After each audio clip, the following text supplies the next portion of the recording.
is Black Series Edition LLC. I've got to clean the dust off. Just got the business cards in the day. I'm so happy. God is good. I'm going to tell you, God is absolutely amazing. And I'll tell you why. Because these business cards were supposed to be here yesterday. Well, they did come here yesterday. But they put them on the mailbox. Now, there's no way in the world this is going to fit in the mailbox. We have over here.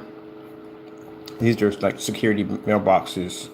So you can't just slap anything in there. So it's not going to work. But anyway, yeah, this would never fit in the mailbox. Usually I thought this was going to pop up in the mailroom, but it was not in the mailroom. So now I'm looking for my business cards. I'm frantic. I'm like, oh my goodness, they lost my business cards. I don't have them. Where are they at? Can't find them. Look from the front, look from the back. And then all I can see is from the United States Postal Service tracking number. It's saying that it's on top of the mailbox. I'm thinking on top of the mailbox. Wait a minute, on top of the mailbox. So we have mailboxes in here. They're all locked. We have these locked mailboxes. Man, I forgot to ask them too how much it would cost to get one of these mailboxes in here. But anyway, so we have these mailboxes. They're all locked. Everybody has their own mailbox. And well, then I have my whatchamacallit other two. I have my I have a virtual address for an office. You can get a virtual address for an office. So I have one of those also set up too for packages that have to be shipped back, stuff like that. But anyway, so I'm thinking like, where did they put these business cards at? Because I'm looking for them. I can't find them anywhere. So I come in today and I look in the lobby. They're not there. And I go, wait a minute. There's a mailbox on the side of the building. Let me go over there and check. So I go to the side of the building and there they are. In my box, hanging on the side of the building, which means they were out there all last night. Anybody could have came. They could have took my cards. Anybody. Because you don't know what's in it. It's a little tiny box. You think with jewelry, whatever. But anyway, it's out there all night. So God is amazing because no one took them. They were out there all night long. They were out there in the open. Anyone could have seen them. Anyone could have walked up and took them, but they didn't. Because again, I can't explain this enough. Our destiny is meant to be. Anything that we try to achieve is going to happen. All the doors, all the places that I went to, these are all places that I wrote down when I was in the garage, places I wanted to go to and do demonstrations. Every single one of them opened the door for us to come in and do our demonstrations. Right now, in the building I'm at right now, there is a law firm office, and they're interested in ad tech. They're interested in using that technology to advertise their cases and wins right on glass. I told you that ad tech is multi-million-dollar technology. So pretty soon I'm going to be working on submersive technology using projector mapping and visual effects, maybe some holograms. And we're also going to be working on that prototype screen you saw in the demonstration with the lights wrapped around it. Yeah, it's a little interesting piece of technology right there. That's something for the art community. So let's show you what we got from over at, and these were $25, sorry, 25 cards for $100. So if you get the clear, these are the ones that cost a little bit more money. So there's our cards right there. I freaking love these. They're actually clear. This is going to be fantastic when we advertise ad tech. And there's our 100% guarantee on there. We have our Black Series 800 number.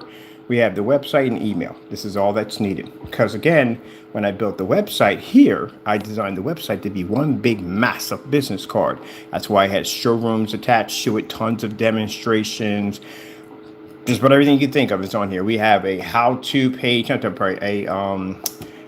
business page for what's new. Everything on our page is designed for mass amounts of information instead of these boring websites I've been going to and seeing that pretty much there's nothing there at all, period. No test demonstrations, no batch number demonstrations, nothing at all. So anytime somebody clicks and goes to our site, they can just see the amount of information, batch number, which we have right here on the front, showing our products for batch number guarantee, explaining what the batch number stands for. Oh, I need to put a link there too for the video. Our new vapor lock containers we have now, and how amazing the website looks. Your website is everything. Your website is a virtual business card. That's what it is. If you don't take the time to put the energy and put the to make your website look professional, it's not going to get a lot of attention. You need something that's going to stick in someone's head and they're going to keep coming back. Pretty soon, all these videos will be changed out to on-site because right now we're almost done with our foundation. I'm starting to order my projectors, what I'm going to choose to go on site with. All new pictures we're going to have. So when they go to my business card, and again, this is a card they're going to keep and put in their wallet and go, wow, this guy has an invisible card. You got to have something at the end of the day that people are going to show up. They're going to advertise for you. They can look at our 250s, projector mapping applications, which we specialize in because we own the equipment. I got this interactive projector software coming in that allows you to be able to touch and manipulate objects that projects onto a surface. I just ordered one of those. Outside demonstrations, which we have tons of those. As a matter of fact, on the Chrisowitz site, we have one of the biggest grids for showing off outside demonstrations. There's actually a massive challenge on that for anyone to complete all demonstrations underneath that massive grid. FLE technology, this is what they see when they come to my site. The ability to be able to absorb sunlight. It's right there. Ultra short throw demonstrations right there also too, showing you all the different demonstrations on site with ultra short throws. Demonstrations on ceiling mapping technology, right there. Floor projection technology right there. This is when you go to companies go to your site. They want to see more than just a screen laying on a wall. They want to see what you can really actually do. Multiple screen applications. Instead of you spending money for an expensive video wall, basically use multi-projector setups, which we did here. Portal, which is portrait. People use these for different forms of effects. And ask you, do you know exactly about that? Table technology, tabletops, being able to project off tables. What's this right here? Oh, front and rear technology, which I see a lot of people talking about this, but don't know what they're talking about. So I think we're going to add a little more to that right there. Mind you, we run 2 websites. So we go over to our top page here. They can come over here and check out the Dedicated Gamer, which we're going to be working on pretty soon, or Apex. Dedicated Gamer technology. I have that over in the box over there. Got to get ready to get started working on that. And when I want people, when they come to our site, I want a site that comes to life. It basically not only talks about the product, it brings you into a world that basically you can immerse yourself into, like the Sugar Plum Fairy. You know how cool that thing is? Mind you, that's technology that we already have coming in 2025. You want to do something different, something that sets you apart from everybody else.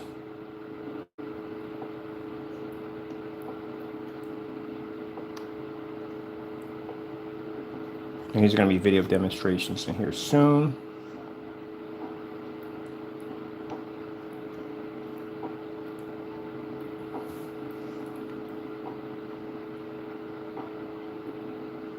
And we're probably going to put a section in here for people that are using the Apex Gamer with their gaming or PlayStation, whatever, how they have their setups and stuff like that.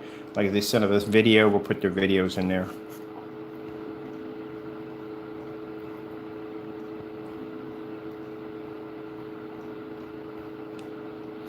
And then we have what's new, which shows you exactly what we're working on.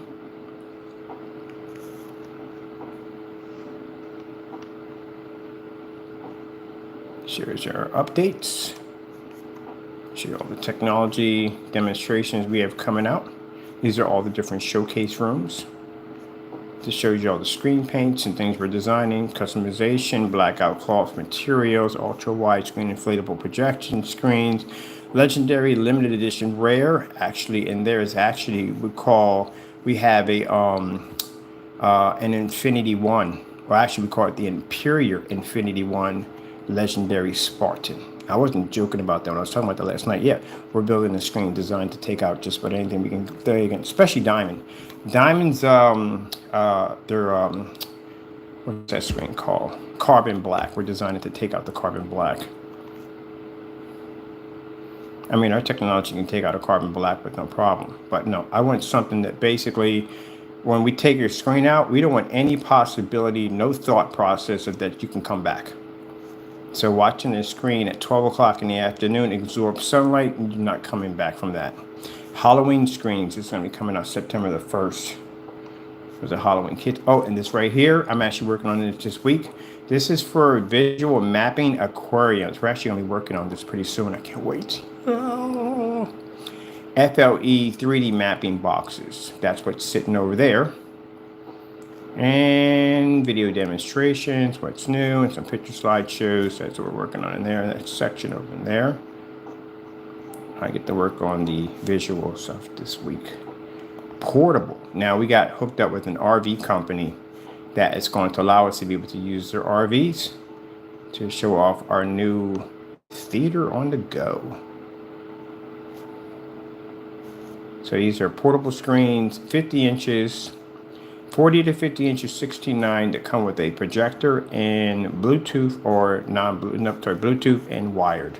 Obviously, it'd be non-Bluetooth.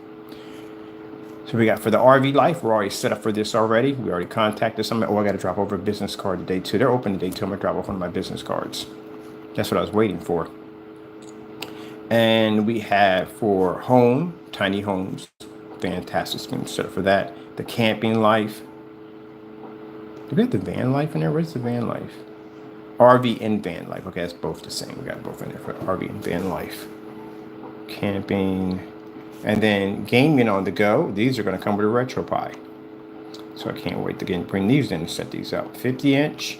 Comes with a 50-inch screen. Comes with the RetroPie. Comes with the Bluetooth speakers. Comes with the little projector that goes with it. And the projector we chose are the Philips. So that's what we have right there. And we have it posted right our vapor lock containers. Let's see your contact us page. That's why when you do a website, you can't have everything bunched, like in a corner, everything just bunched over there, like you just got home and shop. You need more than that on your site.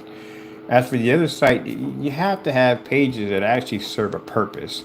They can't just be up there just to go up there and just cover up empty space.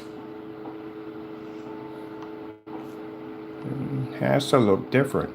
Look at that. Always doing something outside the box. Let's go over to our customer contact page. Our shipping. Now we had people actually steal our shipping policies. Yep. They guess they can't make their own, so they steal ours. Well, keep in mind, you're going to have to honor those agreements because we give out free shipping worldwide, anywhere in the world. So if you're using our shipping policy, then you're going to have to also give out free shipping anywhere in the world. And keep in mind, a ship back costs money. So if a customer ships an item back, you're going to not only do that demonstration YouTube Live, but we always refill the containers all the way up, back up, send it right back out. And if you're only charging $60, it's going to be a problem because you're going to have to ship that product back out, and that's going to cost money out of your pocket unless your product can cover it. So I wouldn't take things that, again, you can't back up. This is our massive shipping policy. It's huge. There's everything in here. Now, sometimes they're going to skip over some things. Like they don't know anything about the permission slip. Anything about the permission slip? Permission slip is very easy. Matter of fact, you better know the permission slip because if you don't, you're going to be in trouble with PayPal. Yeah, PayPal will definitely get you on if you don't have a permission slip. So permission slip is if you have a customer that like roughly moved and they say, hey, look, I moved. I need you to ship it to this address over here.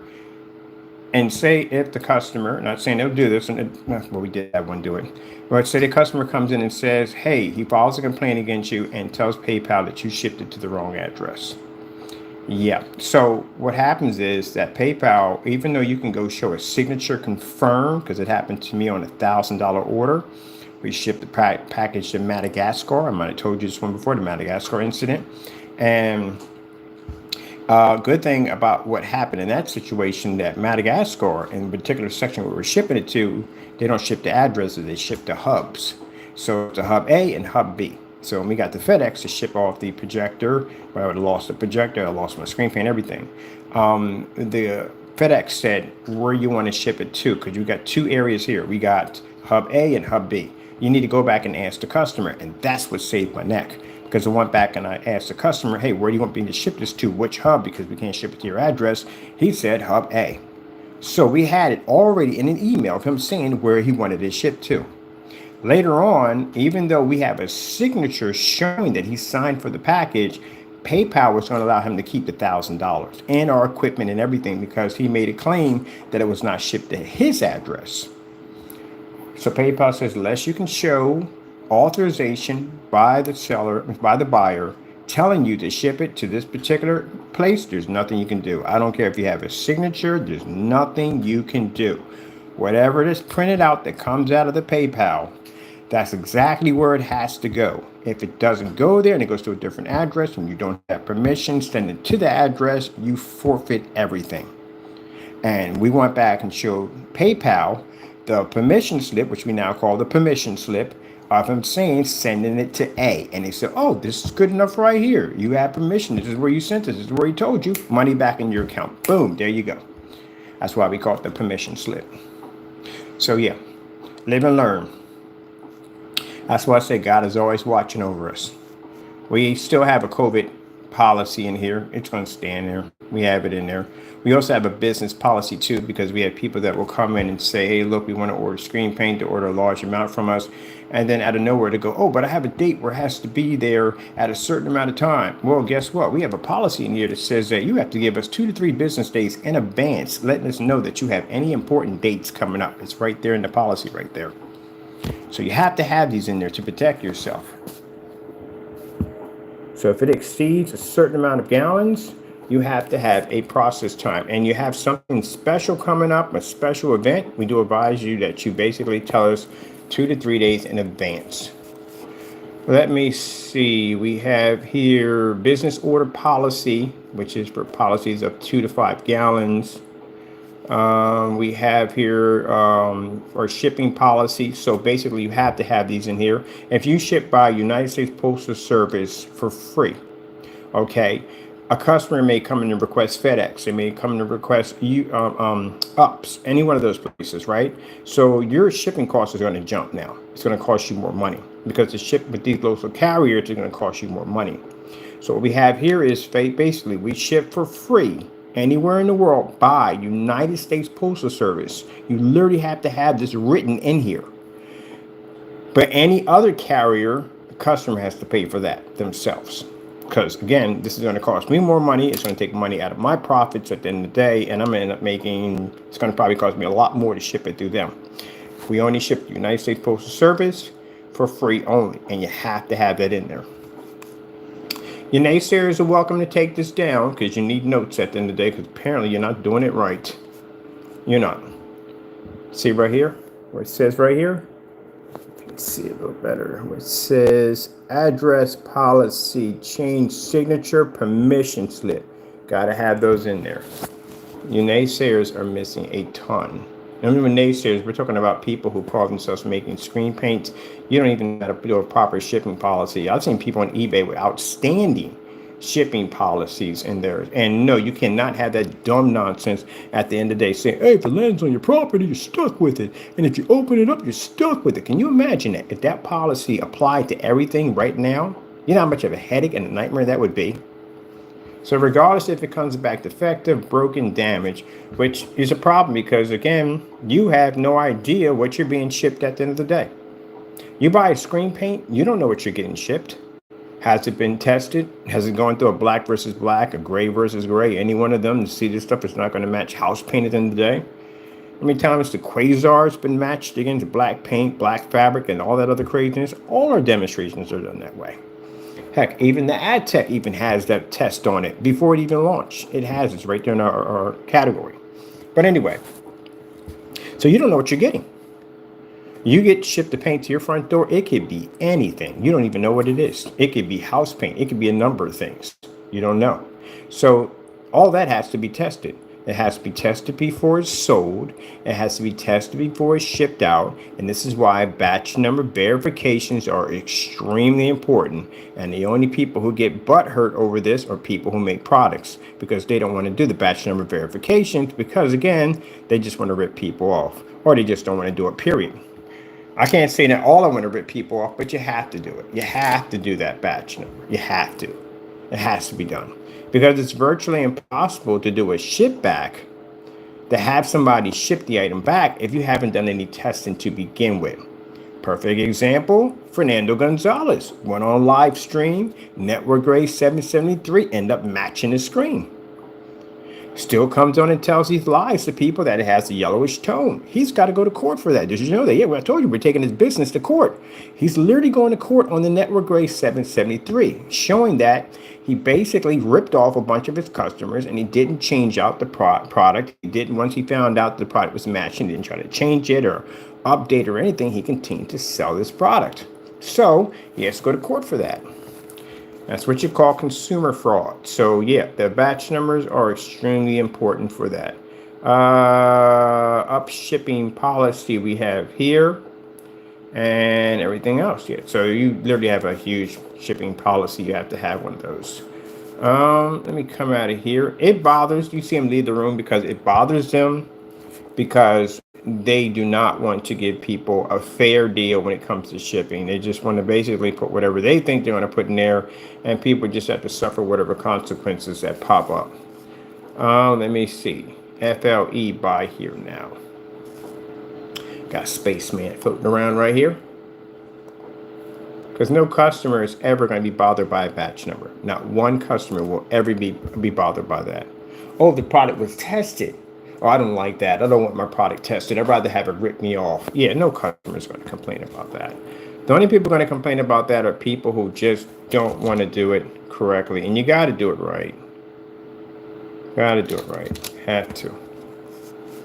All right, we're going into our page right here. This is our marketplace. The new Halloween screens are coming up next. Of course, we have, this is our for our products right here. Our products have been upgraded to the vapor lock containers, and actually we added more paint because now the 50s are now 64s and the 64s are now 96s. So we upgraded all that. And then here at the bottom, this is the black versus black. I told you about these demonstrations that are very important. This proves at the end of the day that your product's not matching house paint or black fabric or black film. You don't want that. You're going to have to deal with that. And these are our tests, which are a lot. We do a lot of testing on this. We got a lot more to go. This is actually going to expand. As a matter of fact, I'm thinking about building a web page on strictly for our testing alone, so that way I can just launch the entire page over, which will make it much easier because we have a lot of tests that we do. All right, so this is our product, like I said, versus black paint, black fabric. This right here is the AdTech. That's the AdTech technology. It was tested. And this is the black Quasar.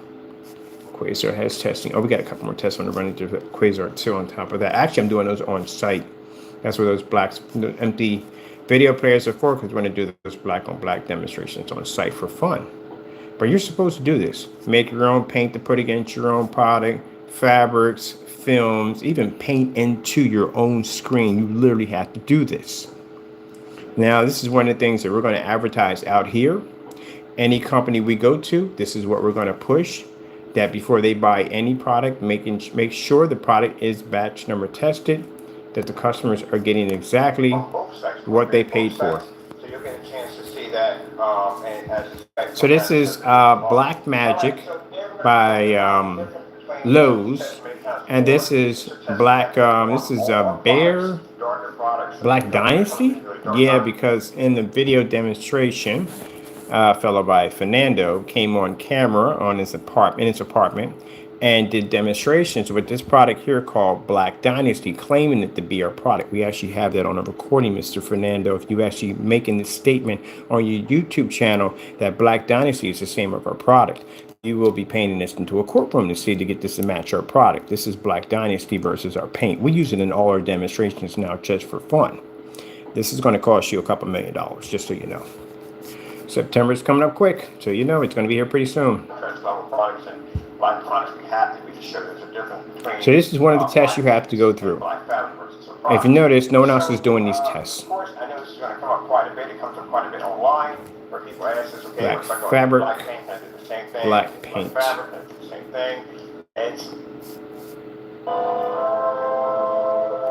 So you have to have a ton of these done. Paint into your screen over and over again. How many demonstrations? And again, you can't be matching screen paint and saying it has a yellowish tone. Please stop doing that. That literally is going to get you sued. As a matter of fact, someone is getting sued over it already. Can't make those statements. All right, product information. Let's go pop over here to our gallon. And this is what our business cards. Every time somebody picks up one of our business cards and they go through our website, this is what they're going to see. Our business card is one big massive information page. Got the new vapor locks. Explaining that. There's our product. This is how big our specification sheets are because we do a lot of testing on our products to make sure they're working perfectly fine. And that is our ship out policy right there. And of course, we had somebody go in and steal our specification sheets. Can you believe that? Yep, guy by the name, and we got to mention him because you did it. Fernando Gonzalez, Crow Screen Paint Mixes, went in and stole our specification sheets to use as his own.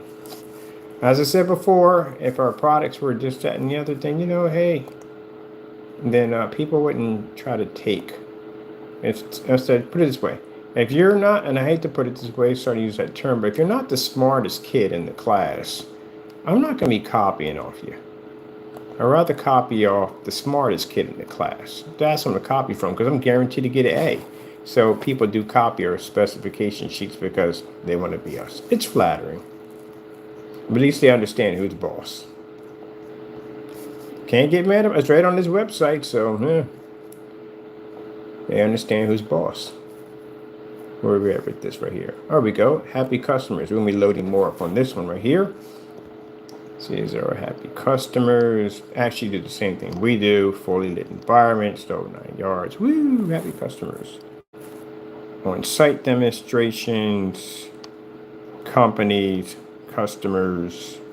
All that good stuff. Man, if I had to call somebody else, we got some more demonstrations coming in. I got to load those on. I got a few people I got to call today. Now, where are my demonstrations? And we'll be doing some on-site demonstrations, which I can't wait to do. Let's come up here and let's grab, let's see what to buy here now. Happy customers. We have over here shipping policy about our company. Can't be sitting there saying that your company comes from humble beginnings and you rip off a church or gymnasium church. You didn't know which one it was, but screen paint nowhere to be found in the demonstration. That's pretty bad. You ripped off an image. Parte's PSP products did that one. I got to put it out there because other people can't get blamed for your actions. So if you're saying, oh, he's putting us on blast, no, you did it. You can't complain about something that you did. So yeah, went out and stole an image that had nothing to do with installs. There was nothing there at all, but just try to make a fake claim that wasn't true. So these are our websites. This right here is our thank you page. Of course, we give all our glory to our God and Savior Jesus Christ. And we're going to change this out right here because this is now FRE technology. So this has to be changed out to FLE, not ambient light rejection, which that is the old technology now. Yeah, we're going to change that out today too. All right. Oh, demonstrations, demos. So what we have on the front of the page is nothing. This is a demo page. It shows test demonstrations. It's quite huge. It's actually going to get much bigger than this because I still have more stuff to load on here. We still have the Quasar technology, which I had to get cracking on that and get that done too. These are our demonstrations, the 720p versus 1080p demonstrations, 720p versus 4K, our ambient light rejection demonstrations. Oh, I forgot to load a lot of Quasar has to be loaded onto this. Our 3D mapping technology, ultra short throw technology, window advertising technology, 1,000 lumen demonstrations. Someone made a statement in the YouTube, McAfee, that we only use 5,000 lumen projectors. That one's going to cost you some money at the end of the day. You're going to regret ever saying that out of your mouth.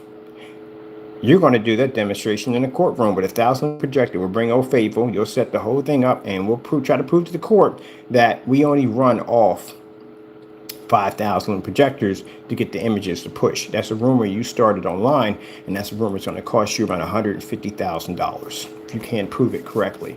Gentlemen, keep in mind, we're going to pull apart your videos, your YouTube videos. We're going to pull them apart, which means anything you said in any one of those dozens and dozens of videos, and any accusation that you said against me or my company, trying to discredit my company's name, you're going to get sued on it. This is why I said these lawsuits are going to be around for a while. We're talking about until next summer. So imagine how many videos and how they're going to go in and they're going to rip through their videos and basically question them on everything they said in those videos that they said against me. It's going to be a while. It's going to take some time. It's not going to be a fast trial. It's going to go on for quite some time. It's going to be exhausting. It's going to be painful, and it's going to be draining. You're going to go through it all. I told you it was going to be bad. So, any accusations you made? You said my product requires a 5,000 lumen projector in order to generate. That's what I do. So, with that being said, that's going to cost you 150 grand. Next time, don't say things you can't back up. That's why I sit there on camera and say we don't make any statements unless we can back it up. Let me see. Advanced ambient rejection technology. White level tests. Floor demonstrations. Table demonstrations. When we painted the table right there. An ultra short throughs. Another massive giant grid. Just about everything you could possibly think of. Demonstrations versus gray screens, demonstrations versus white screens, demonstrations versus certified white surfaces again. Easy paint on demonstrations showing applications, everything from motorized projection screens, fixed frame screens, walls, styrofoam, you name it, we painted, we done it already. Ultra short through demonstrations on motorized projection screens. Yeah, it goes on. Customer demonstrations. I even went to a customer's house live, did a live demonstration at a customer's house and painted their screen in. For the person who sat there and said that in his dark little apartment that our products came out too dark and unwatchable. Yeah, it's going to cost him about a couple $1 million right there. It's going to be pretty expensive. It's a big claim he made, so got to pay out the big dollars for it. This is 4K versus 720p demonstration side by side. More ultra short through demonstrations. Black versus black tests, which is extremely important. You got to have these done. Which we're going to challenge your products in court on this. Easy, fast demonstration, paint on demonstrations, fixed frame screens, motorized screens, styrofoam again, bed sheets, blankets, whatever we want. We just paint it over top of it. Invisible technology, inside and outside. What you're missing, the difference between black technology and gray screen paints, why they're not worth your time. Dedicated theater room setups. I know, because we had people going there and talking about a gray screen works right in a dedicated theater room. You have lost your marbles at the end of the day. Where are you going to get the contrast from? I'm curious, where are you getting the contrast from? Unless you're advising the customer to go out and spend the money for an expensive projector to try to put contrast in there that he can't even use, because once he turns the lights on, that's gone. So, question. That's why when I watch dedicated setups, they have gray or they have white screens. Some have silver screens in there. So the only way they can show the screen off, they have to be in the dark. But they do want to show off all the cool stuff that they put in their dedicated setup, like the chairs and movie posters and popcorn machine, all that cool stuff they put in there. But can't show that off either, can you? With the lights on, can you? Nah, one or the other. We can do both. I can even pull an infinity ceiling at the exact same time, which they can't do. Insane technology. This is the first beginning stages of ad tech right there, to be able to absorb sunlight. Screen submersible technology. Flexible screen that can be bended and folded. And our technology actually matching a TV. Everything from white levels to contrast levels, the whole 9 yards. More test demonstrations. Projector mapping applications. Some more test demonstrations. Look at this, man. One of the most brutal demonstrations you'll have to go through with your screen paint is doing a color level test. These are brutal. You do this on a low-end projector. You did it at a distant, fully lit environment, and you'll have to be able to show black paint and white fabric at the exact same time. How does this basically show that your screen can generate, especially when they're ultra dark or black, has to pull white level literally high enough to be able to overpower the black paint, and has to be able to pull a white level high enough to be able to produce a beautiful color level, which is combined colors combined with both white level and black levels to combine perfect color. You have to pull that off. And I haven't seen y'all do it yet. That's why we launched the challenges. I think the next challenge is we're going to have a test. We're going to start posting our test demonstrations up as challenges. Where are your tests at? Get tired of asking for tests. Nobody has tests at all, period. Certified screens. Yeah, been there, done that. We've tested every certified screen. I've tested all of them. Every single one of them. Been there and done it. Been there and done it. Tested every single one of them.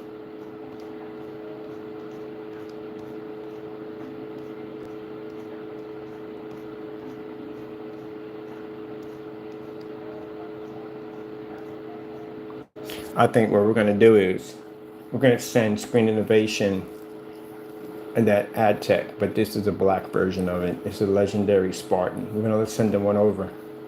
And we're going to tell them when they do the demonstration, they have to be outside to do it. That screen that they have has to go outside around 12 o'clock in the afternoon. How do you think that's going to work? And mind you, that technology under the Spartan is front and rear.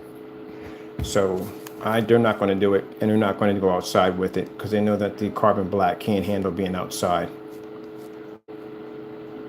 And mind you, they require an 8,000 lumen projector. We can do it at 1,000 to 50 or 50 to 1,000. So if their requirement is going to be, well, our screen doesn't operate unless it's on 8,000, that's a strike against you because, again, ours can do it for much less.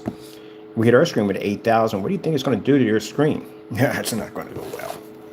All right, let's go over to demos. Let's go to test demos. We got test demos at the bottom, another section here. Oh, we got a lot of these in here. This is not even close to what we posted in here. These are our test demonstrations. Bum, bum, bum, bum, bum, bum. Let me see. Here we go.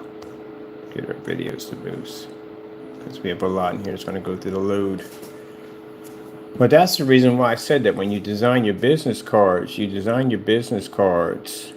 this right here is just the advertiser. This right here, on the other hand, this is what makes and breaks your business because it depends on what you know at the end of the day, and people are going to look into what you know.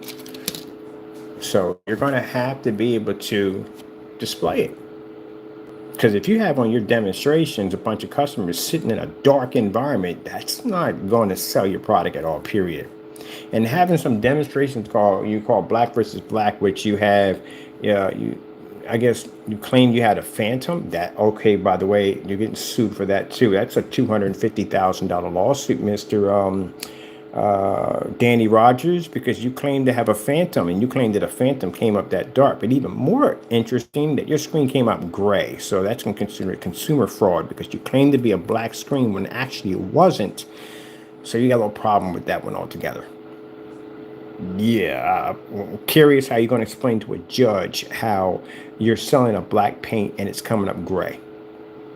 And you're claiming that the phantom is supposed to be our technology in the demonstration when technically it's not. So that's going to be a bit of a doozy for you. Curious how he's going to try to get out of that one.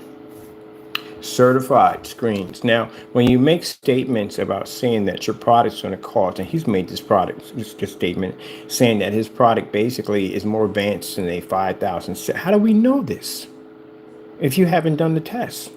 If I'm a big company and you mention my name and you say, hey, look, my product's more advanced than a DMP Supernova or the Dark Star 9 or Daylight's new high-tech gunmetal screen, I'm going to come after you. Because I'm going to say, okay, what proof do you have that your screen took out one of ours? Can you show me this? And if you can't, guess what? Happy lawsuit coming. Or they're going to give you a cease and desist order and tell you to pull down all the videos that made that statement.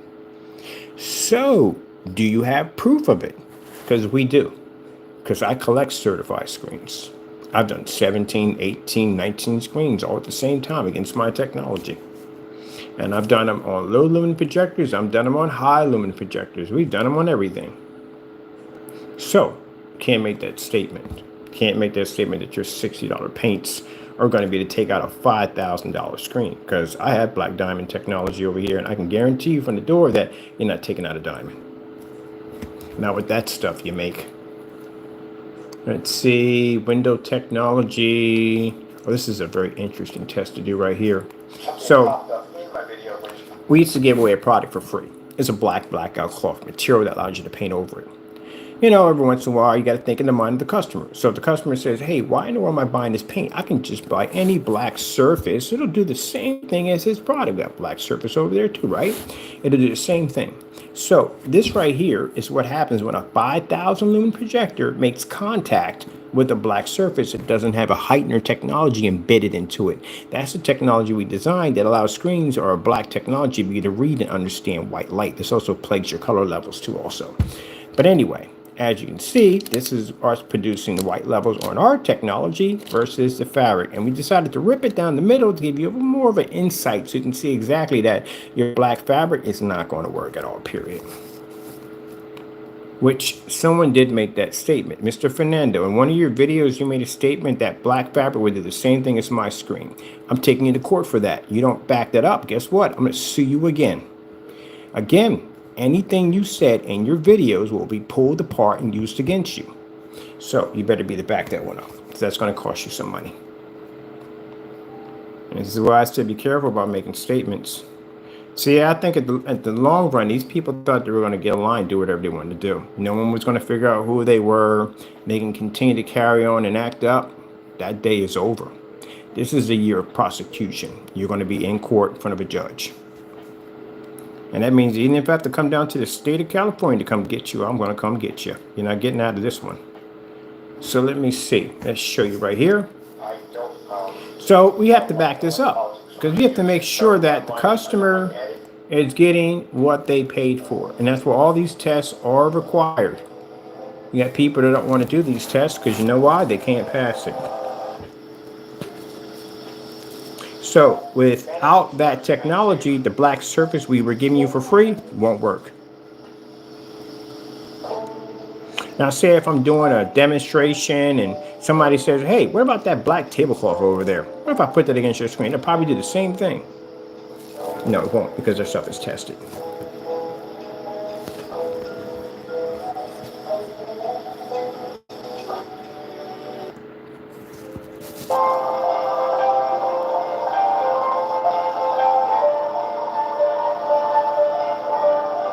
And these are all done live, as you can see. Also too, in the max out zone, we're down here that meters don't read.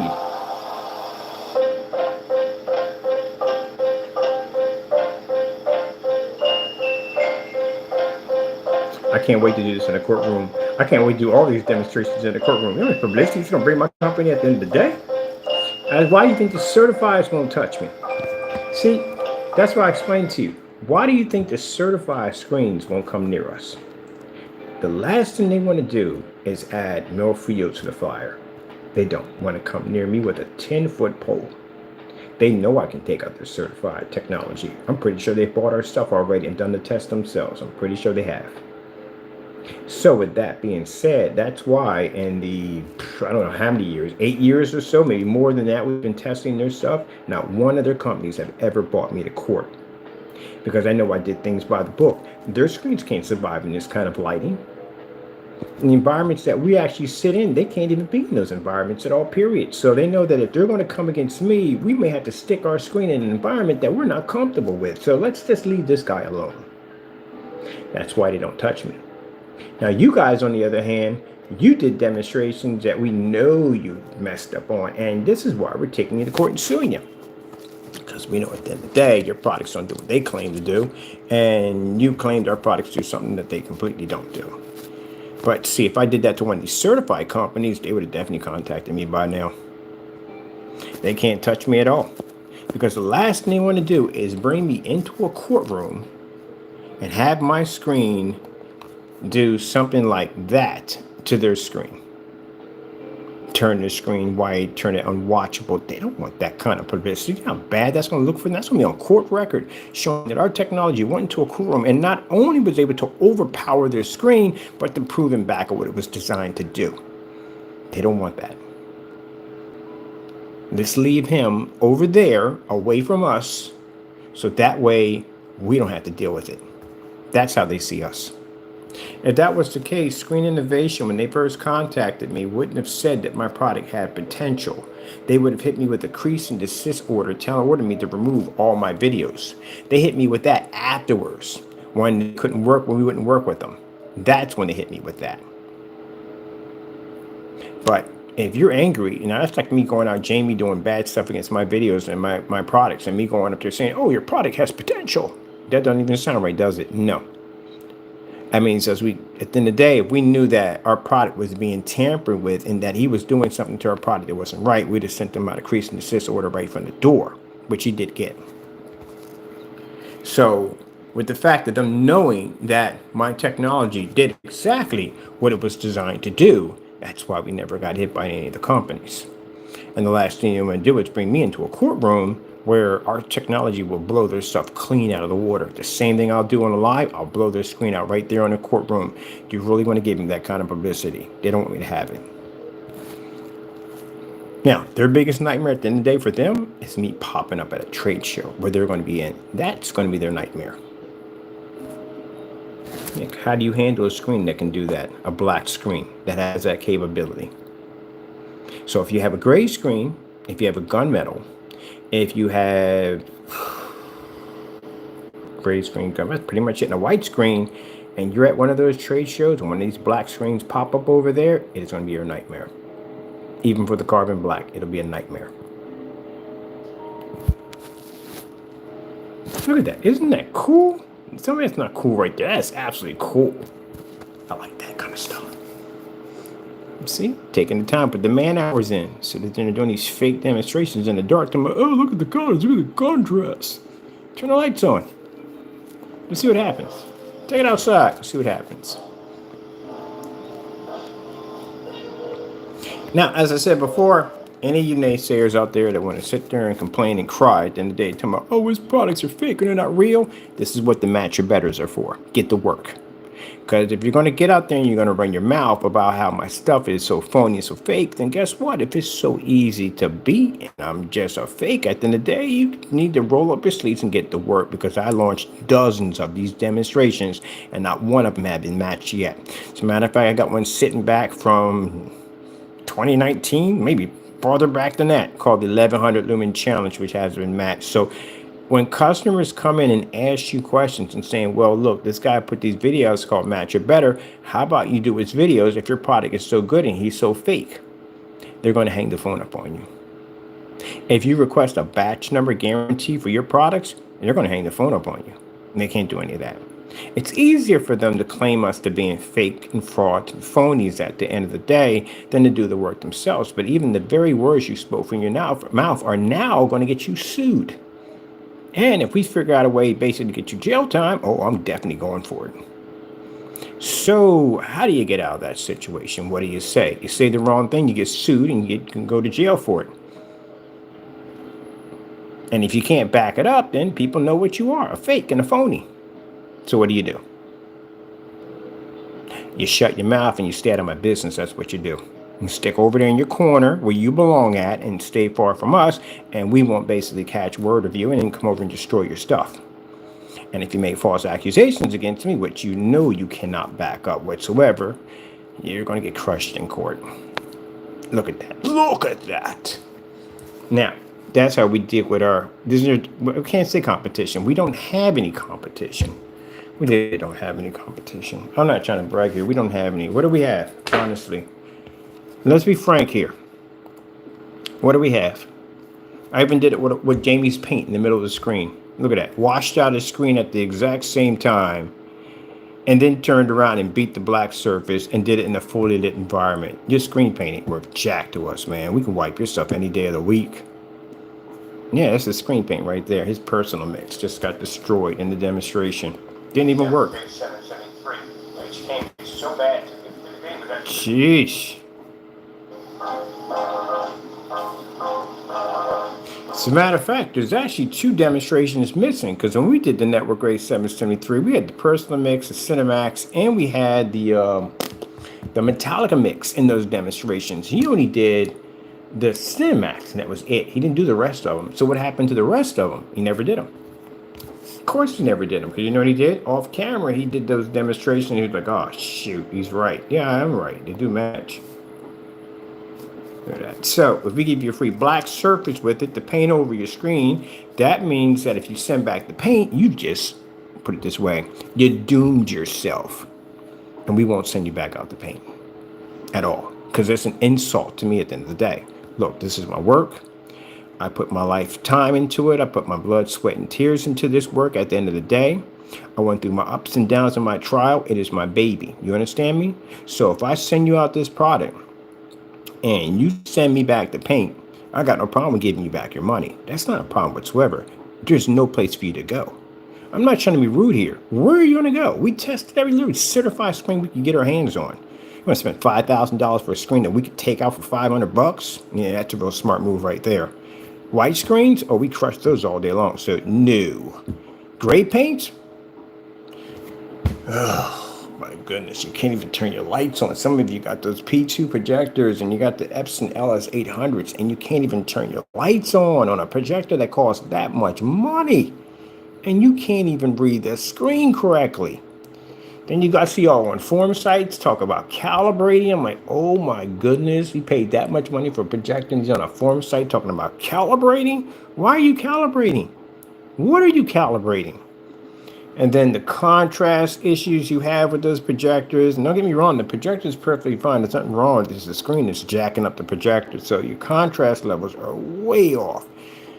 You turn your lights on, you got this kind of a dusty gray look around your screen. What the freak is that? Now you have a projector that's a tri-laser and 2 million to 1 contrast, and you can't even read it. The one customer screen that completely disappeared, had a 4K projector gone. Yeah, that's a fiasco. So the only way you can fix this is just being in this real dark environment at the end of the day, calibrating. Yeah, no, we're not doing that. Meanwhile, I can come on here with a $60 projector and produce in a fully lit environment. Yeah, way to go. So, yeah, we have some mean, nasty customers who got mad at us and say, hey, look, I'm just going to keep the surface. I was like, go ahead. Keep the surface. And then found out it didn't work the way they thought it was going to work. Nope. Images came out dirty. They came out dark. And then they requested to buy the paint. And I was like, no, I'm not selling you the paint. We're done. That's it. Your money at the end of the day, and I'm not trying to be rude here, but I don't chase money. You insulted me at the end of the day, so no, keep your money. Go buy yourself a screen. See where it goes at. You see all this testing we've done? Can't go near a white screen, and it's not going to function correctly. We already know that from the door. If you're spending $5,000 for a screen, spend $5,000 for a screen, we can beat for like $500. I could beat that screen for $200. So, yeah. Gray screen paints? Yeah, right. So at the end of the day, and we are the only ones. There is no competition.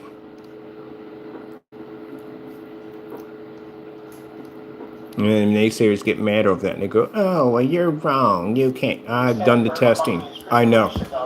I can pull any demonstration. Have you done this demonstration yet? People make those screen paints yet? No, you haven't. What's the difference between a white screen and a gray screen? Not much at all. Literally not much. And you turn the lights out, even worse, because the white screen is going to pick up much better than your screen. If you're trying to sell your product, we pick up a higher white level. No, the freak you don't. This would pick up the higher white level because it's a white screen. It pulls a neutral color. Like black screens pull neutral black. You can't pull a neutral white level. You can't even pull a neutral black level. Yeah, good luck on that one.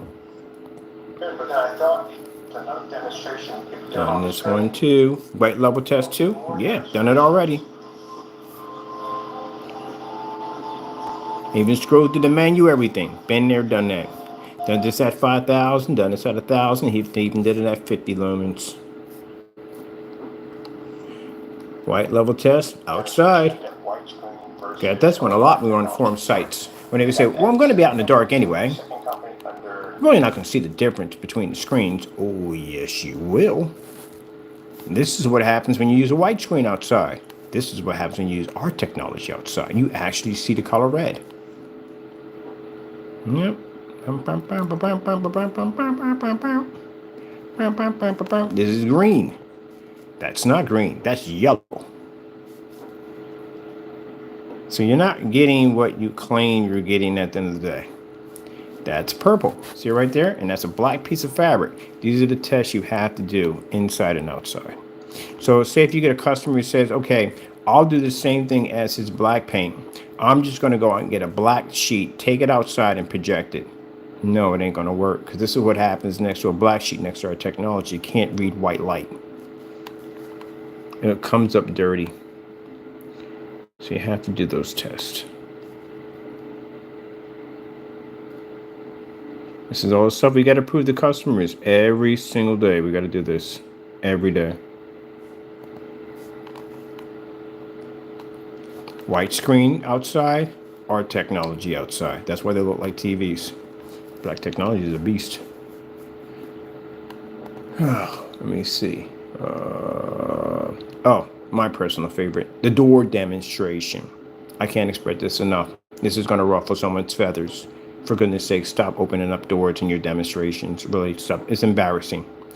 If you're doing a demonstration involving doors, your screen must literally be in the direction of the door. See the light that passes through? Boom! Right to the screen. See the light over top? Boom! Hits the screen. You can't have a screen way over here and go, oh, look, the door light's making contact with it. Stop it, please. It's embarrassing. Stop doing it. Has to be in direct contact with the door. The light, direct contact. Stop setting screens on the floor. People literally will set screens on the floor. See how the windows are open? Mr. Fernando, I can't call it enough when it comes to you at the end of the day. Your fake demonstrations. I know it's supposed to be about my business cards, but you know what's going to come at the end of the day when I can't stand people do fake demonstrations. I hate your demonstrations. You know why? Because they're fake. Bookcases, cabinets, clothes, whatever you got laying up against the windows, stop that. The awnings you can't do anything about because that came with the building. But those curtains you got, those blinds, those things are supposed to be pushed all the way up to the very top of the frame. Not halfway down here. Talking about look at the light coming through the windows. When you want to hear when I hear you talk, meow, meow, meow, meow, meow, meow, meow, meow, meow, meow, meow, meow, meow. Yes. Because you do fake demonstrations. Got a big old green bookcase up here with all these collectibles inside blocking as much light as possible. Your windows are supposed to be fully open. And then for sit there on your website and say, well, we don't do ambient light projection. Well, then guess what that's called? Consumer fraud, my friend, because you're getting hit with a lawsuit for that one also, too. Because we can show that you did tons of video demonstrations showing open windows, open doors, but you have it marked on your website. It's not ambient light projection. And you have a policy, shipping policy set up that customer opens it. He can't exchange. He can't get his money back. There's nothing there. There's not even a return policy. So your site is strictly set up to deceive customers and make them believe that they can use windows and they can have their open doors, but to turn around and say, oh, wait a minute, we're not ambient light projection. Your fault at the end of the day. Oh, you opened it? Well, that's not my problem. That sounds like your problem. So we don't know if you tampered with it. False accusing your customers about opening up products and then maybe they tampered with it. Oh, I can't give your money back. You're stuck with it because you opened it up. So I can't give you an exchange or a return. Oh, it landed on your property. Oh, I'm sorry. We can't give you anything at all. Yeah, buddy, you're getting sued for that. That's a scam if I've ever heard one. Yeah, if you're doing demonstrations, the screen literally has to be in the way of the door. So when that light pushes through, it makes contact. When you see screens sitting on floors, it's because they're trying to dodge window light and they're trying to dodge the overhead lights. It's supposed to be pushed up to the ceiling. See what's up to the ceiling? Right to the ceiling. There you go. That's how it's done. Demonstrations with a lot of color in it, they don't do contrast. Contrast washes out fast. Blues wash out fast. Reds wash out fast. Yellows, grays, and certain colors they can get away with. But certain colors they will stay away from. Now, you see this right here? You should be able to see this crystal clear. The red should be red. There should be no ashy look around the screen. Screen should be in direct contact with the door. Light should be in direct contact with the screen. We don't count the windows behind it because the windows are basically facing the back of the screen. We don't count that. That's why we have the windows open on the other side. Yeah. Why are you so passionate about your work? Because I love what I do. That's why I love what I do for a living. What I don't like at the end of the day is people who do crappy demonstrations and don't do them correctly. What's the difference between a white screen and your screen when you're outside talking to the naysayers? We don't want to see a blend in like a little hiccup. We want to see a massive difference. So what's the difference? We do this as a white level test demonstration. I have my keyboard way over here. We do this at 1,000 lumens right there. Of course, you can see our 1,000 lumens setup to show customers at 1,000 lumens, you should be able to read with no problem. There is our projector over there, Old Faithful. See? 1,000 lumens. You should be able to read that with no problem. And you should be able to show a difference between night and day. So this is all the tests we have to go through. So when somebody grabs my business cards and they see my my website, they come here and they look at all this. It shows we mean business. We don't fake it. So we're at 1,000 lumens, 720p, 600 by And the naysayers are getting upset like, how dare he? How dare he? No, how dare you?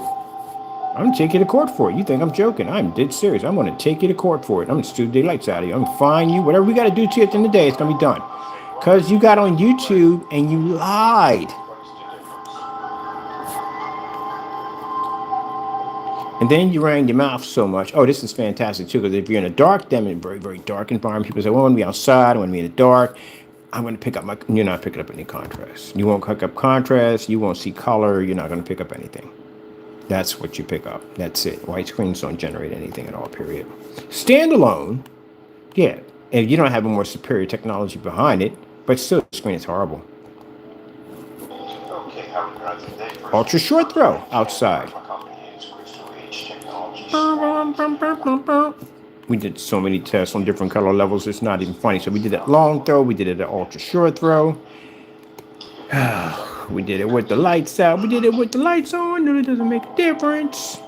So you have an idea how much work this is. So when I get done doing a demonstration with the long throw, and these videos can be anywhere from an hour to 2 hours long, I turn around and do the same video game with the ultra short throws with all the projectors we own.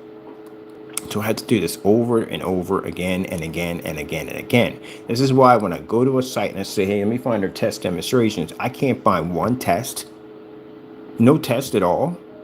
You just take a product and whatever, and it works, but there's some dumb nonsense or literature underneath of it, and it works. That's it. No, that's why you fail every time you do these demonstrations. Screens are coming out gray and all other nonsense. And that's why people, at the end of the day, that's why they cancel states. This is why they cancel their orders when we come to buy their product, because they know what we're going to do to their stuff. When I say you're going to go do some brutal testing, we can do it. I don't know why you can't do it. What's the problem? What is the problem?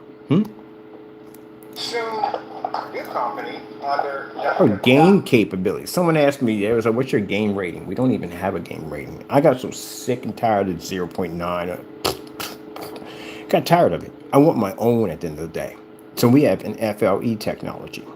FLE technology, fusion light energy, can do things other screens can't do, like absorb sunlight, which we backed it up 100 times over and over and over again. We can have that capability. Advanced ambient light projection technology. We run it our own.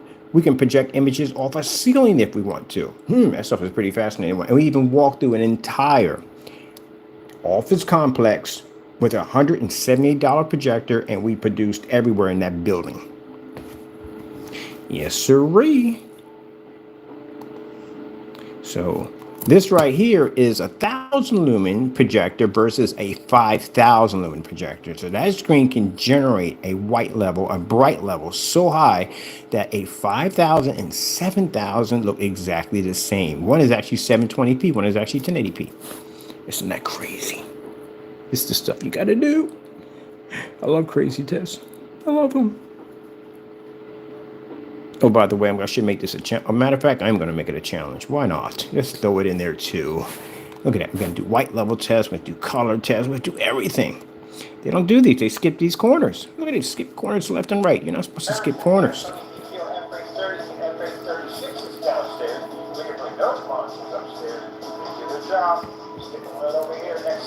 Now they go in and talk about what about the settings. We did that too. I had a multi-screen setup. I had 3 projectors running on the wall. We did all the settings and everything, the whole 9 yards. We put the gray screens, the white screens. You couldn't even read a basic color under 3 different projectors on the video wall. You couldn't read it at all, period. Oh, So basically, do you need to spend the money for 5,000? No. Is 1,000 good enough? Yes, it is. That's why when they sit there and say on their screen paints, it's 2,000 is their minimum. That's crap. That's real crap at the end of the day. That's a safe benchmark right there. Because again, like having a screen that takes 8,000 lumens, it's a safe benchmark. Just in case if the screen has any complications or problems, it's being hit with an 8,000 lumen projector. In other words, with them, it's 2,000. That's pitiful. That is really pitiful.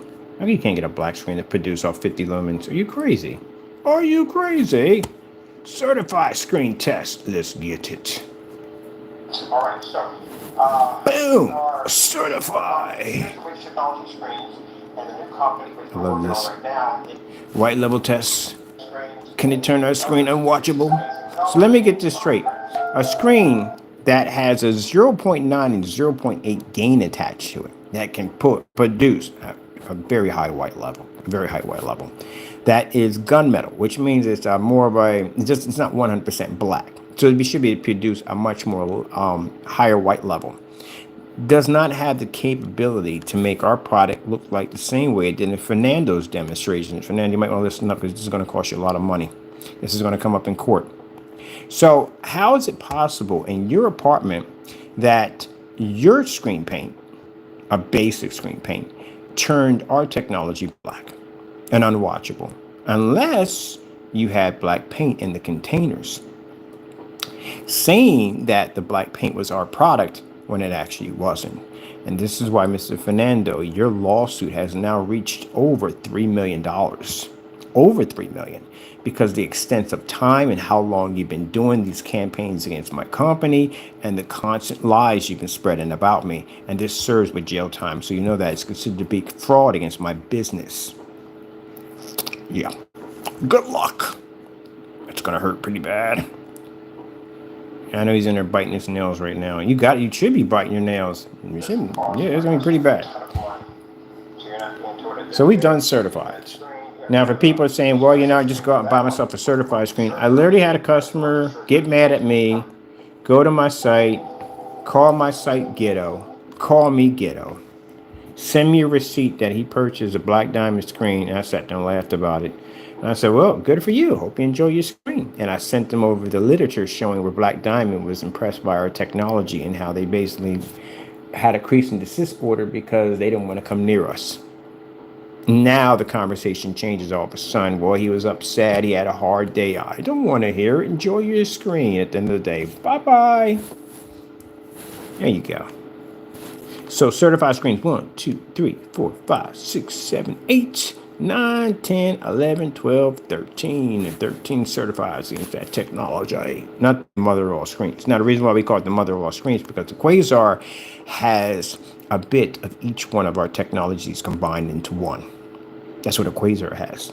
And Quasar has the power of the FLE technology embedded into it also too. That's what makes it so powerful. That's why we call it the mother of all screens. It's a mother of all screens because it is the beginning step of all our technology combined into one massive screen. But not only that is, it can take out any screen that we put it against.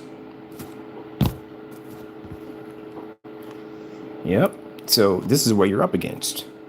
If you think these is nightmares, this is part of Quasar technology. Quasar has a bit of all of this in it. That's why we call it the mother of all screens. So imagine if one of these screens, just one of these we choose, can take out anything we want, and the Quasar has a bit of each one of these embedded into it. Why do you think it was able to generate outside at 1,000 lumens? It picked up on a cardboard box and made it look like a TV. And Quasar is a beast.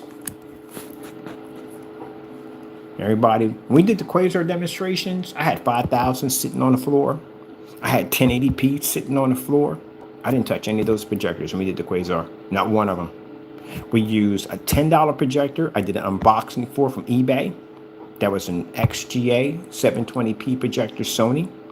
Outside, I use a 600 by 800 SVGA projector that we use for the demonstration outside at 1,000 lumens. And then the ultra short throw cost me $60. There's also too I think it was a WXGA projector. That's it. They're all 720p's in the demonstration. We didn't use one 1080p and no 4K. So you imagine if a quasar hits a 4K projector, what it'll do to your stuff. If it hits a 1080p, what it would do to your stuff. So imagine we put an 8,000 lumen projector and we stick that against the Black Diamond technology. Oh, mercy. There is no mercy. So the technology we're going to be working on next with the 1,000 lumens inside and the max out zone. The new technology, the gunmetal is going to be an absolute beast. It is going to be a beast. It is going to be one of the most insane gunmetals you have ever seen in your life. It's going to be absolutely gorgeous. I want a screen that looks, when the projector's off, it has to look beautiful. It has to look beautiful. That black looks gorgeous, it does. But I want something that looks beautiful. I want a different type of gunmetal. That's why I said when I put down, it's going to change the face of how you see gunmetal technology. Black versus black test 2. So this is mesh, fabric, Black Dynasty, and a paint called Black Magic. It's the darkest paint you can get from Lowe's. It's going to make it a whole lot easier for me to post there. And do these tests too also. The links will be on the website. You can actually go and check out the new page. And this is where we're going to be putting a lot. We'll pull up 4K snow screensavers. Can't even really see what's on this side because the black screen back there. You know, it's funny how Danny went in and talked about how he beat a Phantom. You do know what the legendary, but the Spartans are, right? They're Phantom technology, an advanced version of it. And he was so terrified of that paint. We didn't even show it yet. It shows you how they know what we are at the end of the day. They recognize who we are and what we are at the end of the day.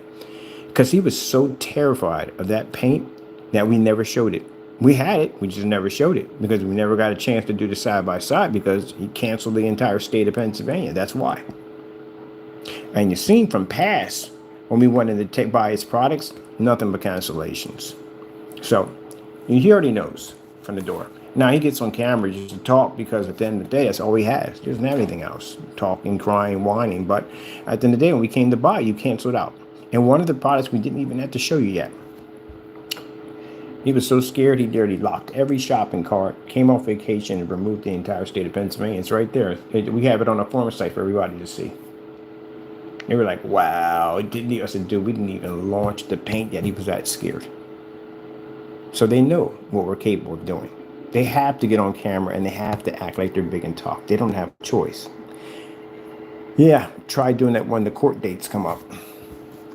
Let's see how much tough you have then, because now you're not in front of a computer anymore or behind your cell phone. You're going to be in a courtroom with me. Those are days you just don't want to see me. Oh, this was a fun demonstration right here. We got anything else here we playing around this thing? We got, okay, demonstrations right here. The bump on door demonstrations. Oh, we got more over here. What's this right here? Oh, this is a slate gunmetal technology. Oh.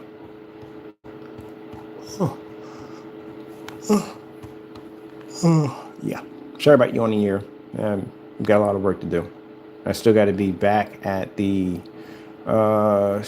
warehouse. I got to be over there. I got to drop over stuff over there because that's where we're going to make the Apex Gamer. Oh, if you only knew, people, I wish I could tell you what the Apex Gamer has in it. It is going to be a beast. It's going to be a beast. You know, I tried my hardest at the end of the day to not, I have to, sometimes I'll sit here and I think to myself, why do you get them involved? You know they're not going to be the backup against that technology. Gentlemen, at a certain point, it gets to a point where like, we've embarrassed you to death, all right? Sometimes I had to sit back and say, don't be mean. It's not necessary. Why waste the time to get their products over here? We know they're going to cancel out. You know, we know your product doesn't work. We order your product to get the cancellation. I'm not trying to be rude here. I'm not trying to be disrespectful, but it's true. We order to get the cancellation. There is no way in the world you could ever compete with anything we develop. You're so far behind. It's not even funny. If you even knew half of the technology that I'm engineering and I'm working on right now, you wouldn't believe what we're going to be working with next. You're not even in the universe of what we're designing. The projector mapping application is screens we're designing to interact. We can actually move objects on our technology and write into screens. You don't even have that capability or your knowledge to do so. You still can't produce off a ceiling. So, with that being said, yeah, we just order your stuff just to watch you crumble. That's it. And some days I get a chance to sit back and I think to myself, it's a waste of time ordering your stuff. I mean, it's the same fiasco. We've seen it dozens of times. Come on, we got it all on recording, the canceling orders, manipulating shopping carts, pulling down marketplaces, sitting on PayPal orders, all that dumb stuff we had to go through to get stuff from you. But if you have to go through all that, that means your stuff doesn't work. I know in your end you feel that you're being funny, but no, your stuff doesn't work. Either it does or it doesn't. If a fighter is a good fighter, he's going to show up to a fight regardless. He doesn't care. He's going to be there because he trusts himself. He trusts his skill level. He trusts the people who trained him. He's going to show up. But a person who's not has a lot of faith in his trainer, he's not going to show up. He may talk the talk, but he doesn't walk the walk. He's not going to get into a ring with a more advanced fighter.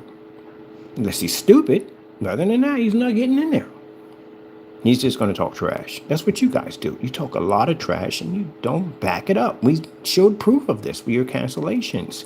So sometimes on camera, I have to catch myself because the Apex Gamer is going to be a beast of a screen. It's going to be designed for the gamers. It's going to be able to do things. It's going to be absolutely amazing. But to add you into this is a waste of time. For what? What's the point? I go buy your stuff right now. You give me back my money. That's pretty much it. That's what's going to happen. It's time I could go spend the money on a certified screen that can stand behind their stuff and we can have the product right here on the table. Can't go to you guys for anything. For what? You don't have anything for us. So let's be honest here. Let's be honest, 1%. If I come to buy from you right now, Danny, I literally got to go to another state. That shows you how sad it is. I literally have to go to another state to buy something from you because you canceled the states. And if I mention the state, you run the risk of canceling. I literally have to lie, which I'm not going to do. I shouldn't have to lie and say that they're not ordering for me in fear that you're going to cancel out because you can't back your product. You know how sad that sounds? As for Jamie, cancellations. Get some more cancellations. Or you put in black paint, you can't send up your product because it doesn't work. And that's what got him a post office mail fraud charge. By the way, it's coming up pretty soon, too. You got 2 of those coming up. So, yeah, if you are willing to commit, mind you, he committed postal mail fraud to keep us from getting his product. Does that scream confidence? Danny canceled $700 worth of orders. And it got so frantic, he removed his marketplace to keep us from buying from him, including locking every shopping cart the second time around and removing the entire state of Pennsylvania. Do you have any idea how big Pennsylvania is? And they canceled because of one person, which is us. Now, that doesn't sound good, does it? And yet they get on camera and they act like it never even happened at all. Now, again, if I'm such a fake, if I'm such a scammer and I'm all these things, why did you cancel out? That's going to come up in court, by the way, or use it against you. Until then, I have my beautiful professional business cards. And yeah, Jamie, we can put LLC on ours because we actually have an official LLC on our cards because our LLC is in good standing. Well, I know what I do. I fill out my paperwork and I had a lawyer coming to do most of that stuff. Yeah, my emotions with me. Anyway, as I said before, yeah. Oh, and I can't express this enough.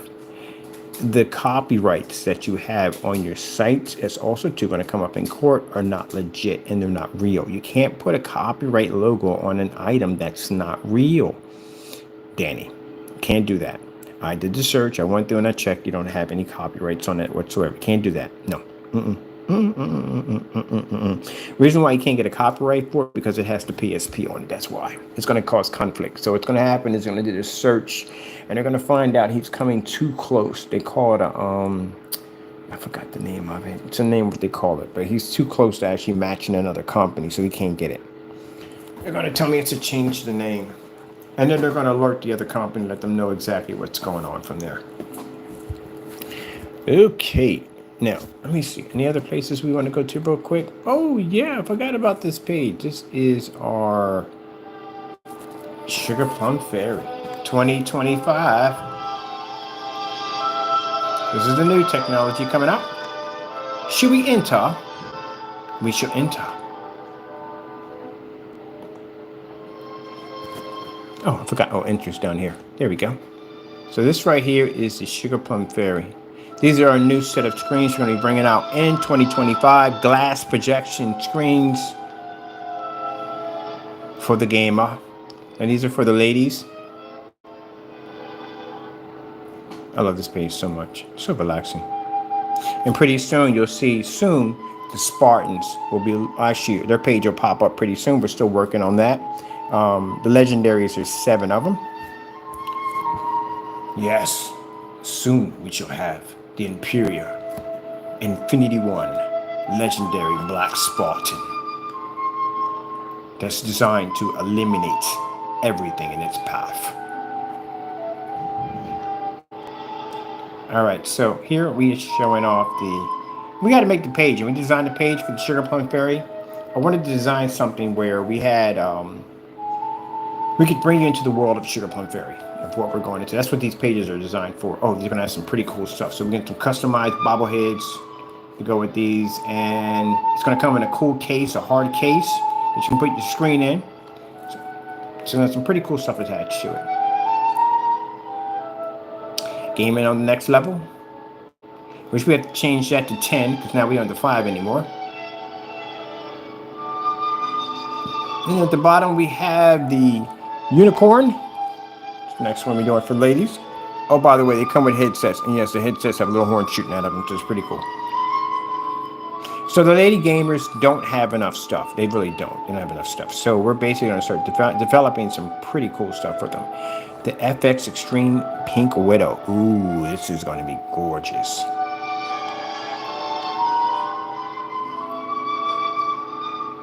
Now, when we started developing the Sugar Plum Fairy, mind you, the whole purpose of the Sugar Plum was to design a screen to embarrass other screens. That's literally what it was designed for. I sat there and said that I can make any kind of screen print I want, and I can just basically put a weird name attached to it, and we'll just call it the Sugar Plum Fairy. And we talked about beating people's screens with a screen called Sugar Plum. But then I got to thinking about it. I'm thinking, hey, the ladies don't have any gaming screens, and they don't have any good gaming screens. So let's design a product line for the ladies. So with that being started already, and showing this room right here, a couple people came in. They're male gamers and said, hey, look, well, what about us? We need to have a screen also too. So we started working on, what you doing? What are you doing? Get away from there. Somebody's messing with my emotional support cat. Hold on for a minute. Let's see what's going on here. Get away from there. Go sit down. All right. So here we have for the fellows.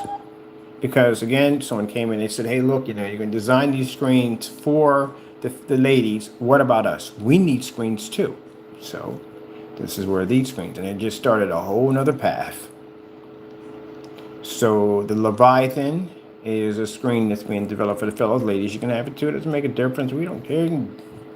Fellows might get the unicorn. Who knows? Whatever floats your boat. There we go. This is going to come in a 20-inch, 40-inch, 50-inch glass screens. These are fantastic for gaming. It's the perfect size. And that's Leviathan right there. And then over here we have it's a Leviathan. There's a dragon. Kush. Then we design another one. This one right here is called our wallpaper. Actually, it's not wallpaper. That has to be changed out too because they're glass now. So it has to be all updated. So this is the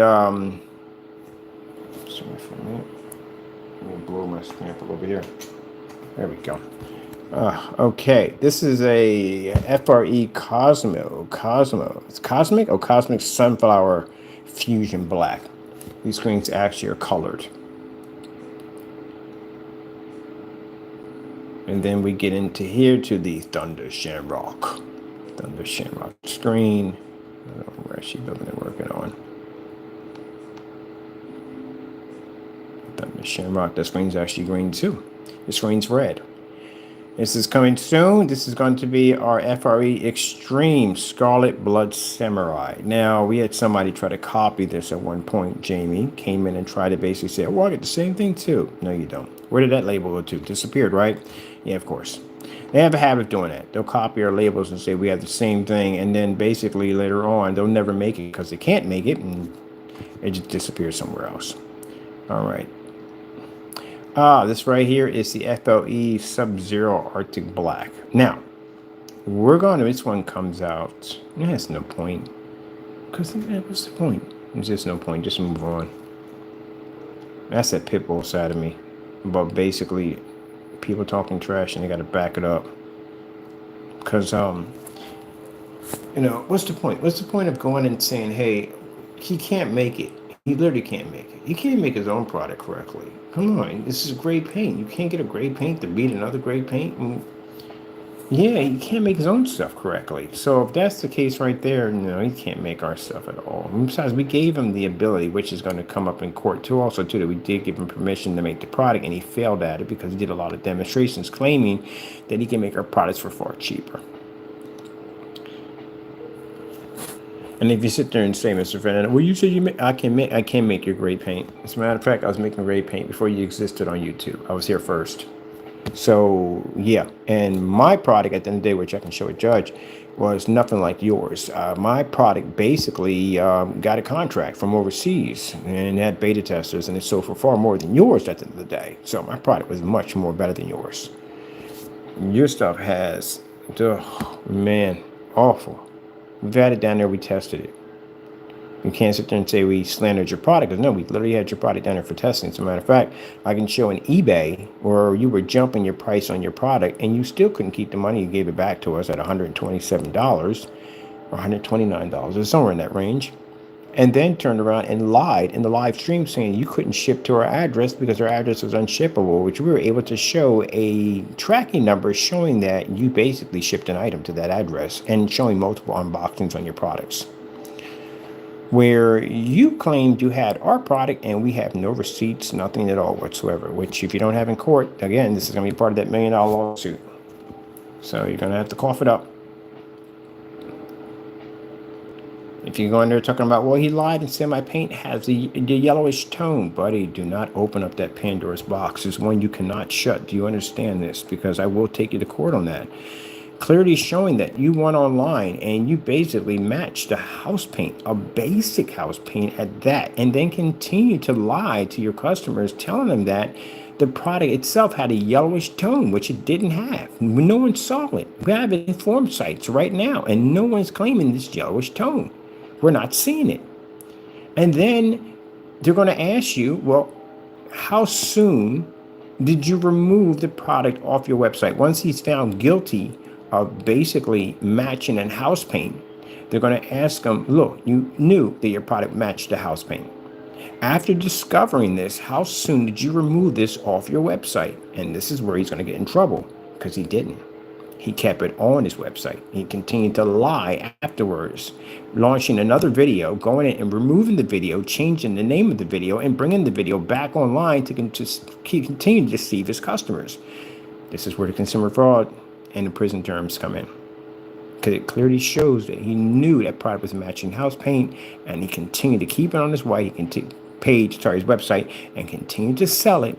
But not only that, going back and bringing back a video that he deleted, which we have on our account, showing him deleting the video and a live stream, bringing it back, changing the name, and continuing to further the lie. This is called consumer fraud. So you can't do stuff like that. Now, it's sad because they did these videos like this because I guess they were trying to prove something to me. I don't know why they were trying to prove something to me. Maybe they want my approval for me to say, hey, your product's good, but I can't give you that because it's not good. You really haven't put the hard work into it. So can't say that. I don't know who they were trying to point these videos to me, because you weren't directing them to your customers. Because if you were 100% directing them to your customers, you would have did a much better job. You would have removed the products off your site, which you should have did. You should have removed every single product that came up matching house paint.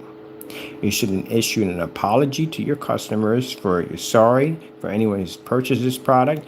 I didn't do proper testing. I should have done more testing on the product, and you should apologize to your customers. Anyone who had ordered the paint, and between that timeline when all this happened, within the days of return, you should have given back their money. That's what you should have did, but you didn't do that. You refused to get on camera and admit this because you felt that at the end of the day, you had to prove something to me, which I don't care. Why would I care about that? As a matter of fact, I would have given you more respect at the end of the day by saying, well, at least he did come out there and admitted that the product didn't work. I wouldn't have laughed in your face. I'd have sat there and had more respect for you, because it takes a lot for a person to come up and do that at the end of the day. Then you would have gotten more customers, because your customers would have trusted you even more, instead of you losing your customers and come up there and lying. You self-destructed. That's what you did. So you did more damage to yourself. Okay, I'm gonna show my business card. Say, bam, clear business card. Bam, clear business card. Bam, clear business card. Clear business card. You can see right through it. Isn't it cool? Wait till we do the ones for AdTech. Yeah, it's cards. And the invisible cards, they are not cheap. And these are plastic too on top of that. Look at that. Here you go, sir, my card. Wow, that's pretty cool. That is pretty cool. It's got our guarantee, our batch number guarantee on it. That's right, because we stand behind that 100% batch number guarantee. All our products are tested. But anyway, yeah, he'd have got a lot more respect from people if he would have just went in and just apologized on camera. And said, hey, look. But he continued to father the lie. Through that whole demonstration of watching that product match Network Gray, he just sat there and lied and lied and lied and lied and lied, to the point where he just completely went off camera and started talking about how the landlord gave him money to paint the environment and all that crazy stuff, that freaking outlandish story, and then kept on lying some more, and then did another video and did it completely in a dark environment and said, look at my contrast levels, lied about the contrast level. Just kept going on and on with it, no end whatsoever. We watched you delete the video off your account, and then you brought the video back, changed the title, and tried to convince them that it had a yellowish tone. Oh my goodness, that's such fraud. I wouldn't believe how much fraud that is.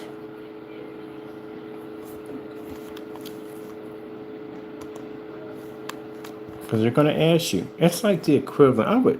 You'd be a scary individual if you owned a food store. I could imagine him owning a supermarket. Can you imagine the nightmare behind that? Can you imagine him trying to sell food that was recalled, or trying to sell food that basically had expired, like restamping the dates and all that stuff? I can literally see this guy bleaching birds and food and stuff like that. They call it bleaching the bird. They put something to make the bird basically lose its discoloration, which is caused by E. coli or salmonella, which is basically, when a bird starts to get, it's infected, or basically it has some kind of disease in it. They got ways of bleaching the bird to make it look like it's nothing wrong with it. I literally got sick on something like that a long time ago. I sued this company for like $75,000 for getting me sick on a bird. But anyway, I can imagine them doing this stuff. This is the reason why they have these laws in place, so people don't get ripped off. You see this monitor right here I purchased? This monitor is tested. Can you imagine if I turned this thing on and 2 days later this thing caught fire, or basically it just exploded in my face, or something happened because they didn't properly test it? Because you can get sued for that. They can't put everything they have on their specification sheet about this monitor is basically everything they know and everything they've tested. If there's anything on this monitor it's not true, and they lied about it by saying it's a 4K monitor when actually it's a 1080p or 720p or 240 or 480p, one of those, That's lying. You can't do that. So that's why they have to have those rules in place to keep people from doing stuff like that. If your company is guilty of consumer fraud, very serious charge. It's extremely serious. These are not jokes at the end of the day. For them, they think it's all a joke. They think it's all nothing but a big old joke. Nothing's going to happen. Jamie, you had a process server come to your front door and hit your door. Did you read the paperwork that was sent to you? So you know it came from a court, right? So he got a document. He read through it. He knows what's in that document. So what's in that document came from a court. So it's not a fake document. It's a real deal. And that process server that came to your front door is the real deal. In order for us to get that document sent to you, we have to show that we have enough evidence to prosecute. You just can't get a process server to pop up at somebody's door. It doesn't work that way. You have to show, it has to go through a process. And through the process, they have to come to a conclusion that there is enough evidence to hire these people to come to you to serve you for court. Because that means there's enough evidence to go to court. But if there isn't enough evidence, number one, it's not going to pass the courts. They're going to be done with it. They're going to throw it out. And the process server, you'll never see it. But the fact that our process server, it come to your front door means there was enough substantial evidence to sue you for copyright infringements. So these are very serious crimes. You can't go around making stuff up. This keeps people from making things up. So you don't, as a consumer, you don't get ripped off. You could face significant legal repercussions, including civil penalties, lawsuits. This is a federal charge. It's very serious. Like the range gain nonsense. You can't do that. You can't just make stuff up and just say, oh, guess what? You know, I came with this range. You have to prove this. If not, you can get into a lot of trouble for this. It's a very, very, very serious charge. So when we bring this against your company, we have to show proof that you made these accusations. And we do have that proof. We got it right from your website. Can't get any more better proof than that. And if you have this on your website and you have it connected to a PayPal shopping cart, which means the consumer will buy this and basically end up getting ripped off in the process, yeah, guess what? You're going to have to go to court and you're going to have to explain to them, is this stuff really possible? And if it's not, guess what? You're going to get some jail time out of this and you're going to get hit with some very, very serious. The court may issue an injunction to stop your company. Yeah, your company's definitely getting shut down. That's definitely going to happen. Some very serious problems you're going to have. The FTC can issue fines against your company. Now, one of the things we have against Jamie is the fact that he sold a lot of screen paints. His product ended up matching house paint. We have you in an actual video. The video you got rid of, just you in the video, we have it. We can show the courts that you, right there, Fernando Gonzalez, was in a video matching house paint. We can also show you the court's record that we watched you remove the video, delete it off your account. We can also show that you brought the video back and changed your name and continue to commit fraud. Now, they can have you paint this screen in that courtroom. You'll have to convince the judge that they're seeing two different screens. And if you can't do that, you're going to be in a lot of trouble. And I'm pretty sure they're going to sit there and say, oh, I know they're going to say they're the same screen. I don't see a difference at all. Even if there is a slight little difference, it's not enough to really say that your screen is different. Like we do the black paint against our product, we can show at the end of the day it's a massive difference. You can't do that. And then they're going to ask you, okay, after finding this out, how soon did you remove this off your site? And we're going to say, Your Honor, it's been up there for like 6 months, 7 months, almost close to a year or more. And he hasn't removed it. It's still up there. Not only that, Your Honor, but he has problems with the LLC. And we found out he committed perjury. That's going to come up too. We also found out that he ripped off Frankenstein. He made money off this company. We have several receipts that we purchased from him showing that it says Frankenstein, that he's claiming the name to be his. And he's been doing this for over 5 years. We got the videos that you deleted. We got all of them. They're going to ask you, did you contact the company? Does the company know about your actions? Did you pay them any royalties? Were there any agreements to be able to use this? Yeah. You're going to look into the LLC and find out the LLC is missing very sensitive documents. Yeah, it's a mess. It is. That's just the company. That's not involving the other lawsuit. That's just the company. It's just consumer fraud. Can't make this stuff up. State of Attorney General. They're going to get involved. This is going to be crazy.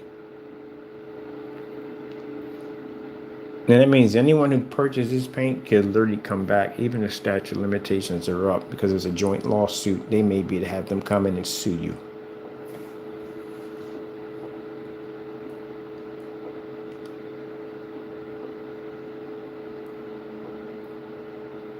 This is why we test everything. We test everything because I know the very same thing that we're going to do to you can happen to us. That's why we test everything. That's why when I spoken to PayPal about our return policy, they loved it. They freaking loved it. You know how easy that would be for people who sell on eBay? You wouldn't get ripped off. No one could rip you off. And for a customer, you can't get ripped off. So you buy a cell phone, which is the most scariest thing to buy off eBay is cell phones. And you watch a person take the cell phone out, work it and everything, the whole 9 yards, they've recorded, documented everything, and they've recorded the cell phone going into the box. Everything is recorded. And they do this YouTube live, so everybody sees it. And ain't like they pre-recorded and then posted later on because they could have done anything to it. They basically do it live, so everybody can see what's going on in this box. And they'll send this over to you with a date stamped, the same stamp that'll be on your box. So now when you get your box and you open up and go, okay, that's the cell phone, it's in the video, everything like he explained, that protects the merchant. It also, too, gives the customer a guarantee he's getting what he's getting. Now, say if the customer decides that they're going to rip off the merchant and they send them back something that's not a cell phone, the merchant can take them to court and says, look, this is what I sent to him. I have it documented, YouTube live stream showing what I shipped him, and this is what I got back. He can also win it through a PayPal, too, also. So that protects the merchant. As for the customer, if the merchant were to do that video and then swap it out and put something else in there, yeah, then the customer can also get them back. It works both ways. It protects the customer and the merchant. That's why the batch number is extremely important. And anyway, anybody who's doing dirt at the end of the day, whatever you're doing, you're not doing a batch number. You're going to stay far from it. If your inventory is junk and it's designed to rip people off, you're not doing a batch number to begin with. You're going to fight it. That's what's going to happen. Anyone who's selling 100% grade A nice stuff at the end of the day, they're selling good products on eBay, they're not going to fight that at all, period.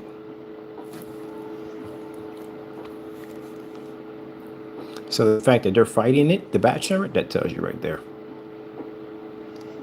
Let me see.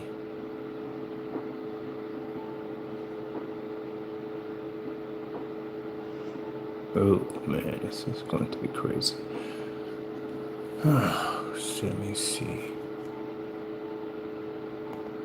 How much jail time can you receive for committing consumer fraud?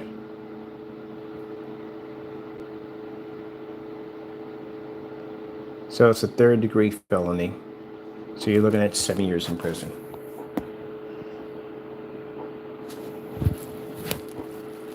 Depends on the type and circumstance of the case. Your case is pretty bad, Fernando, because you've been selling this product for quite some time.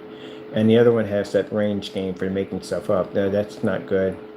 Keep in mind, if you go to court and you have to go to court either way. But if you go into court and you say, well, it's my first time doing that. I'm like, no, Your Honor, it's not his first time, because we have a video on here, something called a Goopy Goop. We've ordered this stuff from him, which we have cancellations on this, and he claims in the video that this product has water in it, and the water is used as a delivery system to keep the product from evaporating. We have you on recording saying that.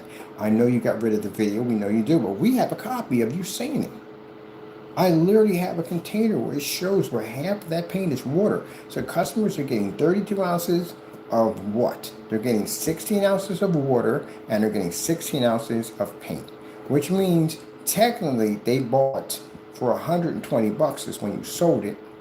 They're getting 16 ounces of paint for 120, but disguised as 32 ounces. That's why he says that when you get the paint, the polymers and all that stuff, aka paint's going to separate because it has water in it. And you're going to see where how much water versus how much paint. And I'm always going to tell you to stir it up because the water works as a delivery system. Man, you are one of the biggest scams I've ever seen in my entire life, besides the other one. Do you know how dumb that sounds? Listen to what I just said. Clearly, you get the paint, there's going to be some separation. Of course there's going to be separation. There's water in it. And it's going to talk about the polymers and all that dropping to the bottom. And the water is there to act as a delivery system to keep the paint from evaporating.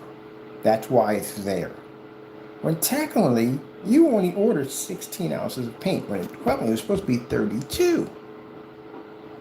So you got ripped off. And on top of that, when you mix that much water into paint, it becomes water paints. There you go. So that's a problem. That's ripping people off. So yeah. It's crazy, man. When I saw that video, it was crazy. And one of the girls, she pointed it out in the forum site. She said, "Did you look at the container?" Because I didn't look at the container at first. So look at the container. Look how much water's in there. There was literally that much water in the container. So half of that, half and half.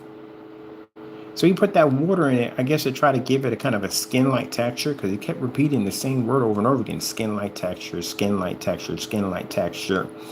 That's why he put that water to make it thin. But all in all, if you have a thin-like texture paint, it's going to be thin regardless. It's not going to separate.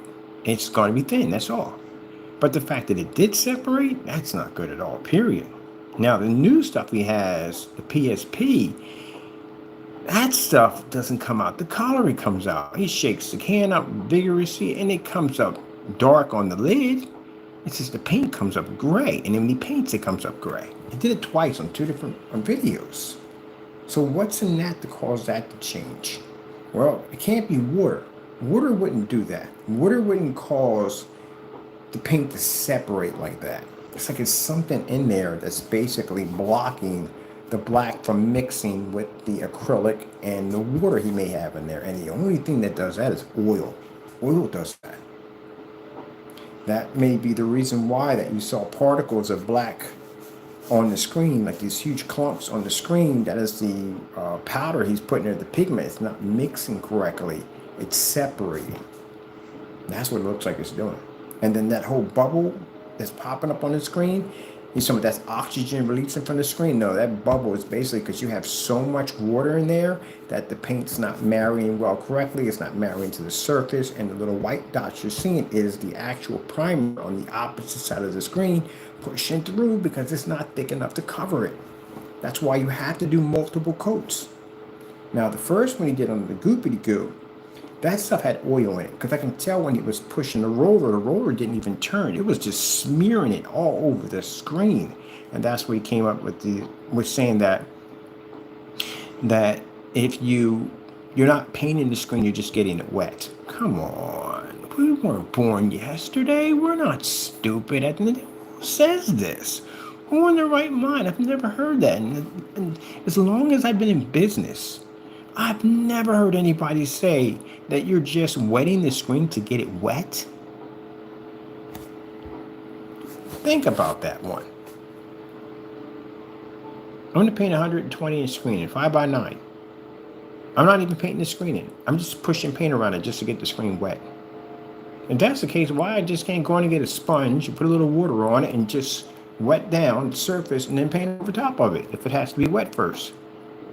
But I have to smear that paint all over it.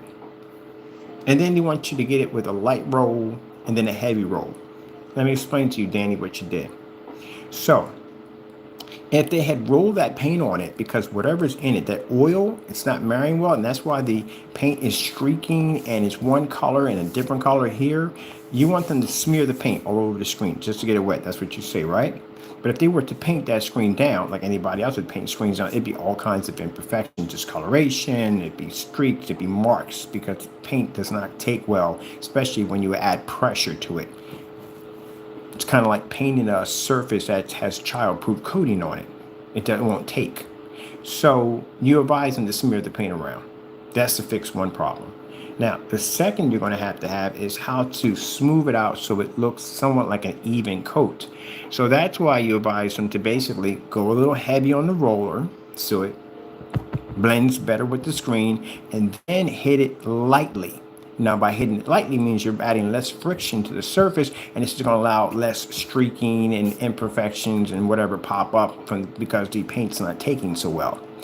And the reason why I know this because I have painted over a couple of child-proof walls. And when you paint over a child-proof wall, or sometimes some of those, I think whatchamacallit has it, Silver Ticket has this protective surface on the screen. If you roll over this thing multiple times, you will see the surface push through. So what I do in my videos is I do a light coating on it first, let that dry, and then I go over it heavy. That's what we do. But when you, on the other hand, it doesn't even work if you go heavy. It doesn't work if you go light. You still have problems that are popping up on the screen. So I'm not going to go too far into this, but it's like when you paint the childproof wall, which I ran into, if I go heavy on this wall, it's not going to take well. The paint's going to have a really horrible time trying to marry itself to the surface. But if I take the roller and hit it lightly on it, I'm putting less friction to the wall, and that allows me to add the paint on a lot easier. That's what your product's doing. Tell me if I'm wrong. Yeah. And the reason why I know it's oil in it, because when we gave out the free black paint to show you how to make it for free, it was body gel that was in it. He got on camera, he ranted and said that he never said anything about body gel. I literally went back to the video. It's your video. It says a description of what goes into to make your product, and literally it stated right there in your own video, you said body gel. Guess what's in body gel? Vaseline, oil, that's what's in it. So when we made that stuff and we painted it, it smeared all over the screen just like it did in your video. That's what it did. And it hot spotted like crazy. It came up too dark, the white levels wouldn't generate. It was actually pretty bad. We had a problem where basically it kept separating. That's another issue we had. So if you don't have any proof that these products that you have, that you are actually being tested, then you could run, and he's going to run a consumer fraud either way, but he's also going to run into fraud because it shows none of the products are tested at all, period. And guess who else you got to bring in on the stand? Mr. McAfee, because you did a lot of the cheerleading for his videos. So what they're going to do is they're also going to bring you in too, because you show up in the videos. So they're going to ask your opinion. That's not going to go well. Because you're a spokesperson for his products, right? So they're going to bring you in there too. Because you did paint down a couple of screens. Boy, you better hope your stories match. That's not going to go well, is it? He's going to ask you your opinion on range gain and everything else. Which, again, I find quite interesting because in the videos, he never mentioned it. He never mentioned range gain. Anytime in the videos, he didn't even do the paint down exactly the same way as he stated that they needed to be done. Nothing was done. He didn't smear paint around the screen to get it wet. He didn't do any of it. He didn't even do the wait 2 to 3 minutes for the screen to level. He didn't do none of that at all, period. Not a thing. Okay. So let me see what we got. First misdemeanor. I told you, it's not good. Your first charge is 5 years.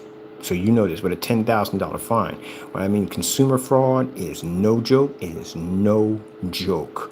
You're not going to walk out with probation. You're not going to walk out with, I guess that would be probation. Yeah, you're not going with probation. You're going to jail. It's not a joke. First degree, if you're found guilty, it's going to be $10,000 and 5 years in jail. Third degree felony. Gee whiz, you guys are going to be up there because you did a lot of dirt. You're looking at 7 years in prison at a $15,000 fine. And second degree felony, which you guys fall in that category because we have multiple demonstrations of you committing fraud, up to 10 years in jail with a $25,000 fine. I have 2 videos of you actually committing these frauds over and over and over again.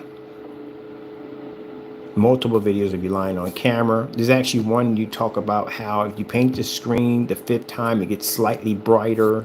Yeah. So we can show you have repeated this process multiple times, but you lied each time, and each time you came up with a new product. Yeah. And then there's a lie about basically against my company, where you claim that you ordered something from me and we canceled, and you started this rumor like, oh, we're scammers because we canceled out, you never placed an order from my company. You just went in your backyard and lied. That's going to cost you. Come get your company with that too. So yeah, you're going to be in second degree range.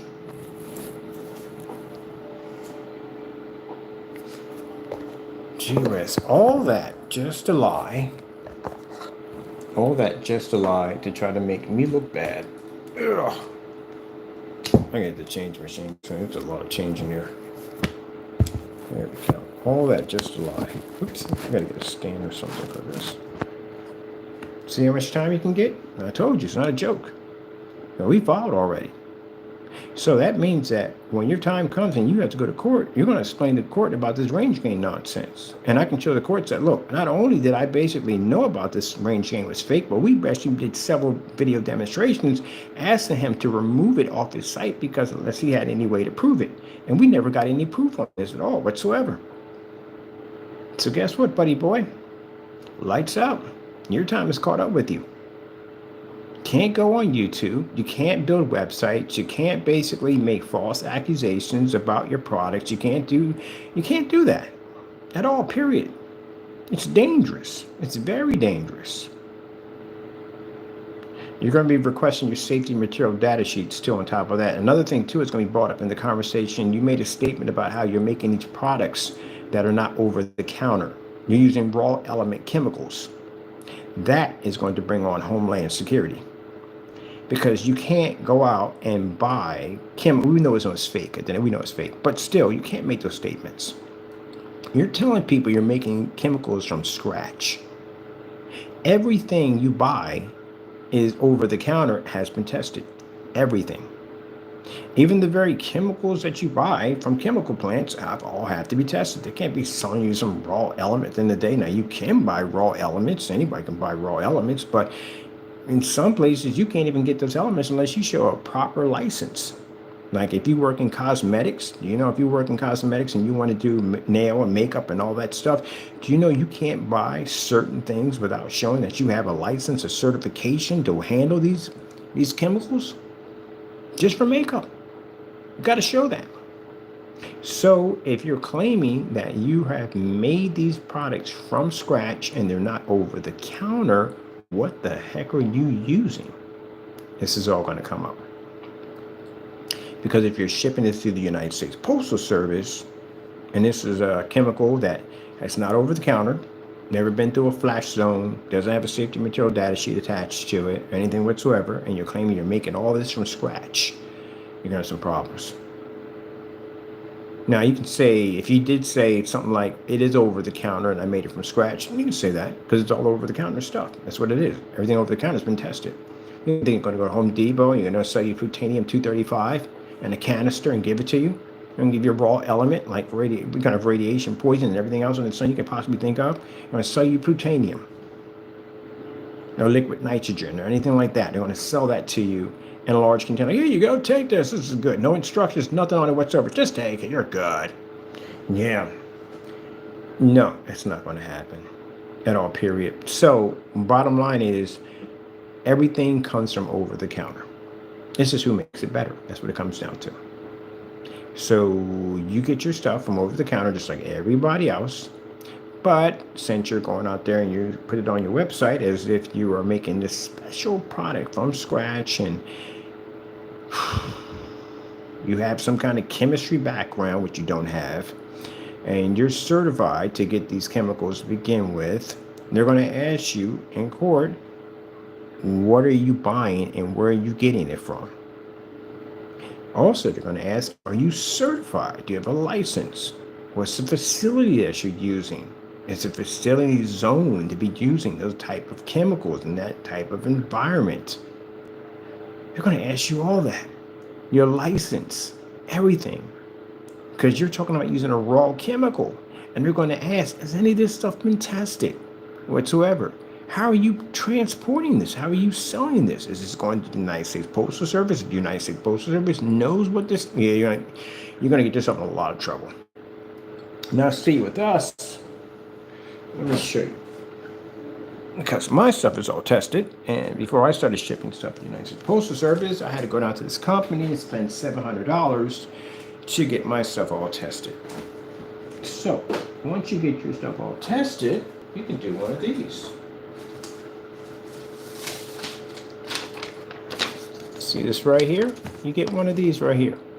Now this basically shows on every box that it is water-based. Projection screen paint information sheet below right there. So there's the acrylic. It doesn't tell what's in it, but it's acrylic basically. It's a water-based paint. Are generally not consumer dangerous, or because of all that. So basically gives a basic readout what's in it and blah blah blah. So you have to have all that in there, fire safe, all that stuff like that. Boom, you have to have all that in there, all that information, because United States Postal Service needs to know if there's liquid in that box. But most importantly, did you put on the box that you made it all from scratch, and that these are products that are not sold over the counter? These are raw elements. Did you put that on the box? Because if that's not on the box, you're in a lot of trouble. Because if you're making this stuff by scratch, is it oil-based? Oil-based has a problem shipping over. Oil-based has all kinds of problems. And you're putting them in metal cans at that, which are extremely dangerous because metal cans don't breathe at all, period. That's why you can notice when you go to Home Depot and Lowe's, you can notice that majority of the cans that they're using now are plastic now, because plastic actually expands and it breathes better. But metal doesn't. Metal will actually start to implode. They buckle inward. So yeah, there's a lot of questions to be asked. Because you potentially could be mixing something together that might not marry well, and it could potentially have a problem with the heat, or maybe cold weather. It could cause all kinds of problems. You can have a little bomb on your hands. Anybody opening that up, you can have a lid popping at you at 100 miles an hour, take your head off. So yeah, can't make stuff up by saying that, try to make yourself sound different by saying that my product is made over the counter. Sorry, not over the counter. My product is not bought from over the counter. So if you're buying a chemical, where are you getting it at if it's not over the counter?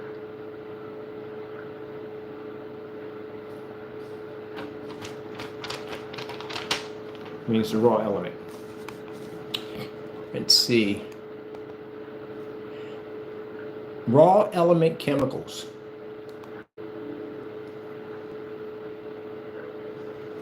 Now, even these chemicals, raw elements, still have to go through a flash zone. They still have to be tested. They have to see the material data sheet. All that stuff has to be on it.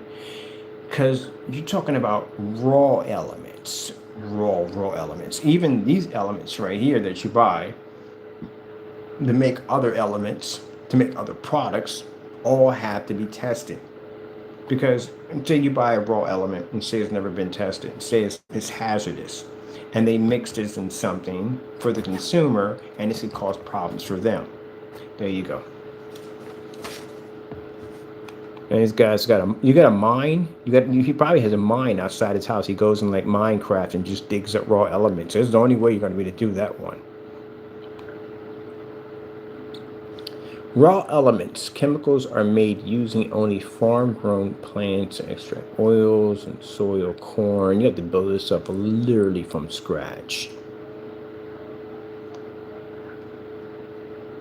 So you can sit there and say, well, my term of making it from scratch means that I make it, well, you said not over the counter. That's the problem. Now, if you said you made it from scratch and it's over the counter, then all that stuff is tested and basically safe. So what do you mean by not over the counter? That's the problem. That's the word you're going to stick with in court. What do you mean by not over the counter? Let's see. Not over the counter chemicals. Let's get you again. Not over the counter chemicals.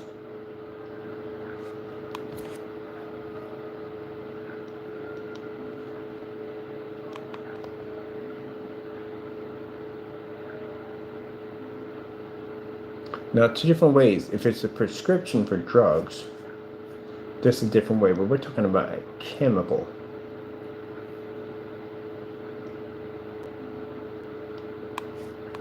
And they consider that to be toxic chemicals.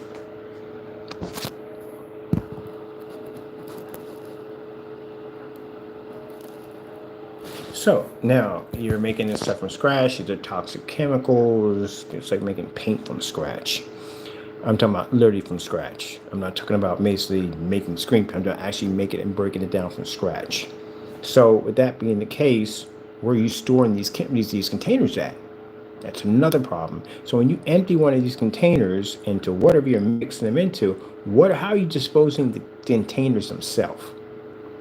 Because you're going to need a special dumpster for that, and yeah, you're going to be zoned definitely for it. So that's a whole different story by itself. And then they're talking about you're going to have a special hazmatic suit because you know when you mess around and get cancer off this stuff will kill you later on. Breathe this stuff in. Then you're going to have a decontamination unit, which you know what that is. It's one of the units you walk in with that green light comes on, make sure you're clear so you don't basically bring any cross contamination. You know, you can't walk out of a bio area wearing a suit and walk into your home or your car. That stuff's going to be everywhere. And biomatter everywhere. So for $60, this is why anybody at the end of the day, I'm sorry, this would be about the business cards, but we get off topic from time to time. It's funny. You lied, man. You lied. You're a liar. You're definitely a liar. Because again, the suit alone costs more money than $60. I can see if you were selling these so-called paints for like maybe $8,000-9,000, that would make up for the stuff it would cost you to be able to keep the operation going. But honestly, the suit costs more than that. Suit's like $3,000. So how in the world are you selling a paint for $60 and a suit costs $3,000? Half of these chemicals would cost you way over $60. Decontamination unit. Yeah, these things are not cheap. So you have to have a decontamination unit for basically for showering. Gee whiz, man, we make it up. I think at the end of the day, they just feel that people are just too stupid to figure it out. That's what it comes down to. Sorry, but that's how they treat y'all at the end of the day. They treat y'all like y'all idiots. They say anything on camera just to be able to sell some products. Gentlemen, look, you can sit there and say, well, he says anything on camera. I'm going to match your better demonstrations up there. Get it done. And remind you, you're going to court for this. So if you sit there and say, well, he just says anything, well, hey, take me to court on it. See what happens to you. Because I am taking you to court for what you said about my products, right? You say my products don't work. Everything I say is fake. Well, the judge decide all that. But until then, no, you are not doing any of this. Look at the truck for this thing, man. If you're working with these chemicals in your home, this is literally what's going to show up at your front door. Probably with Homeland Security too, on top of that. Where are you using this at? You know you have to still have this inside of a building, right? They got one over here. Gee whiz Louise. We just make it up as we go along. What do we got right here? Yeah, he has a contamination unit. You have to have one of these. What kind of chemicals are you working with in the day? You don't get on camera one day and have a foot growing out of his forehead. You don't know what went wrong. Let me see.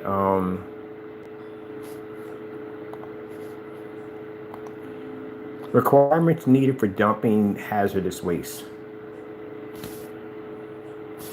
Yeah, you're going to need one of these, buddy.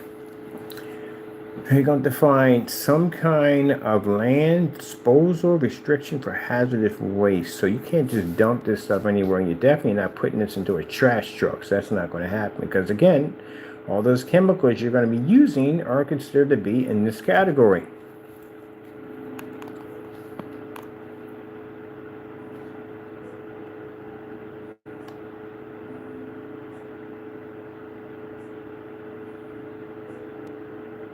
Transporting license. You have a transporting license hired in Philadelphia as a waste transporter. Let me see. Dumpsters needed for hazardous waste.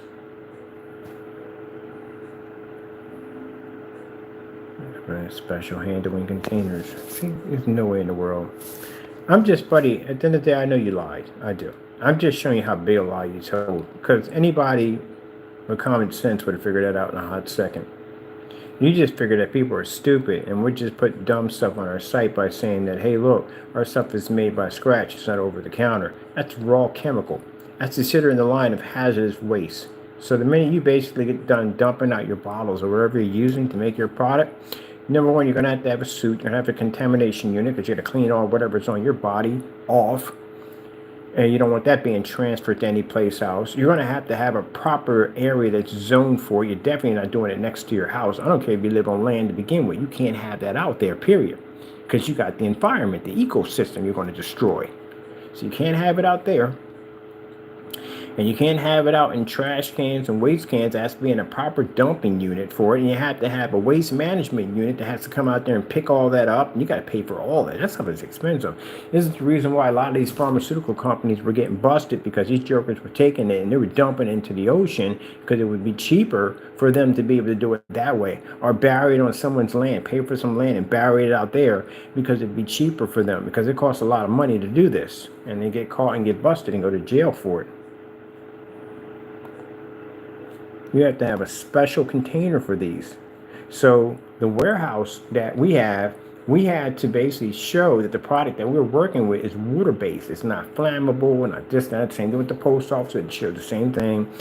That how would you clean it up? It's not radioactive or highly flammable or explosive or biomedical waste. We had to show all that stuff because, again, you can't just be making stuff like that saying we're just we're making it from scratch. Let me see. Made from scratch. How much does it cost to dump hazardous materials? According to codes, find law. 1. Transportation of hazardous waste, except as provided in paragraph 2, minus $3 per ton. Transportation of hazardous waste to or from a recycler, minus $1.50 per ton. You're going to have the license and certification. License and certification needed for hazard waste.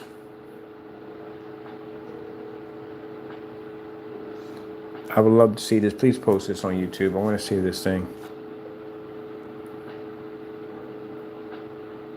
Multiple license and certifications are required for hazard waste, including you need an RCRA permit. Yeah, see this paperwork, man. I'd love to see this. They're going to request for this in court anyway. Hazardous waste program. Yeah. Let me see your license, because you can't buy chemicals, certain chemicals, not over the counter. Yeah, you got to have a license for that, man. License needed to buy chemicals. License certification may be required to buy chemicals depending on the type of chemicals. Let me see. Certification required in state territory, Indiana. Yeah, you definitely are lying. You're behind on a CB license may be required. Yeah, you should have one of these. And the reason why is because companies already have these. They already have all this stuff already. They make paint. They already have it already. They got the take the material data sheets. They got all the testing, everything done. They have to, because they can't sell that product at Home Depot. They can't sell it at Lowe's. They can't sell it any place. So they have all this already. So if you take their brand and that brand and that brand and you make a product out of that, it's in the product that's already tested. Because again, the products that you're using are already tested. Now, the reason why, if you're making this from scratch, that doesn't include Home Depot or Lowe's, and you're saying you're making this from scratch not over the counter, then this is a different category of chemicals now. All this requires testing and licensing that you don't have. So I would love to see your license. Please do show your license, Danny. I would love to see it. You said you don't make it from scratch. You make it. It's not over the counter. I would love to see this.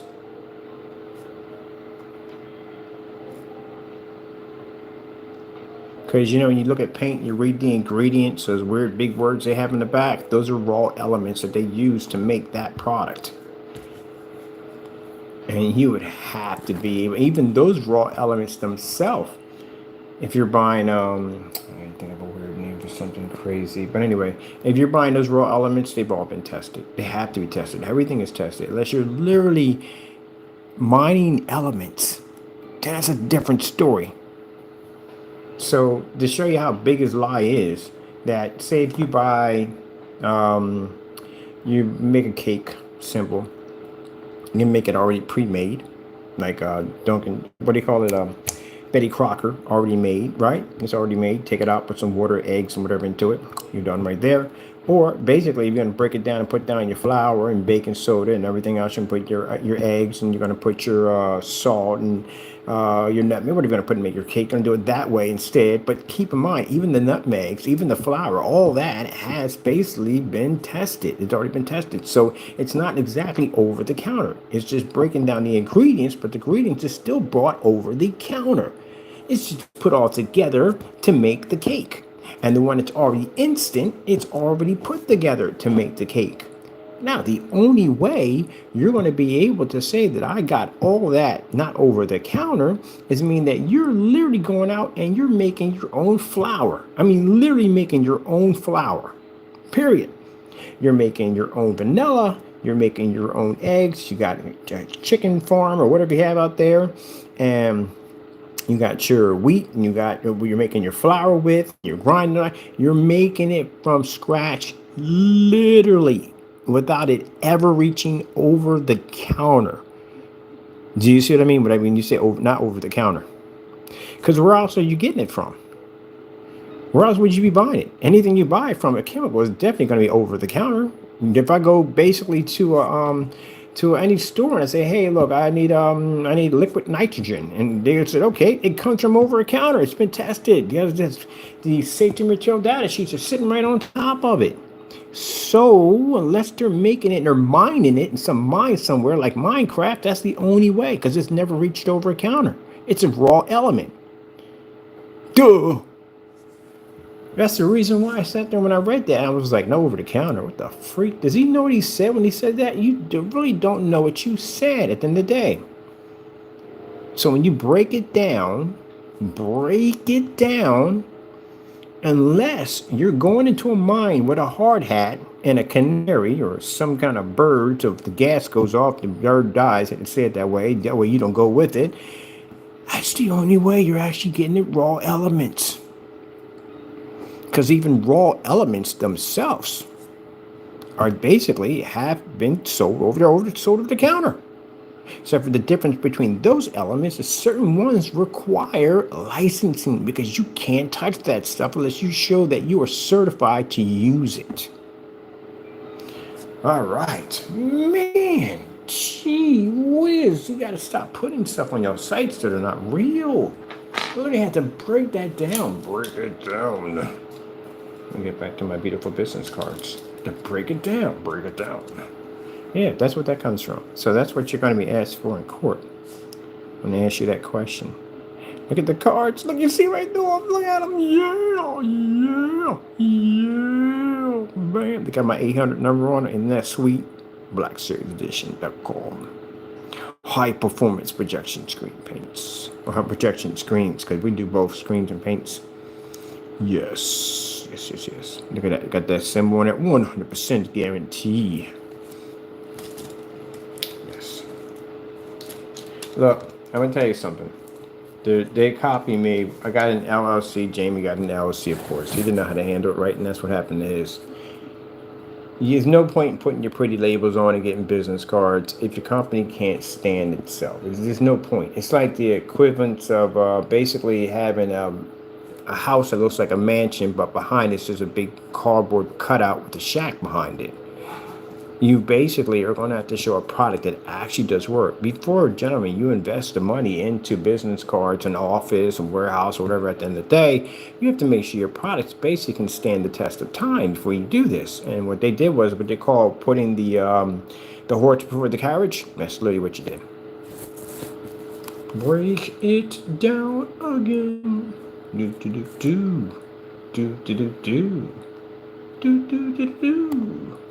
And get mad at me at the end of the day, tell me how he doesn't know what he's talking about. He know, well, apparently I do.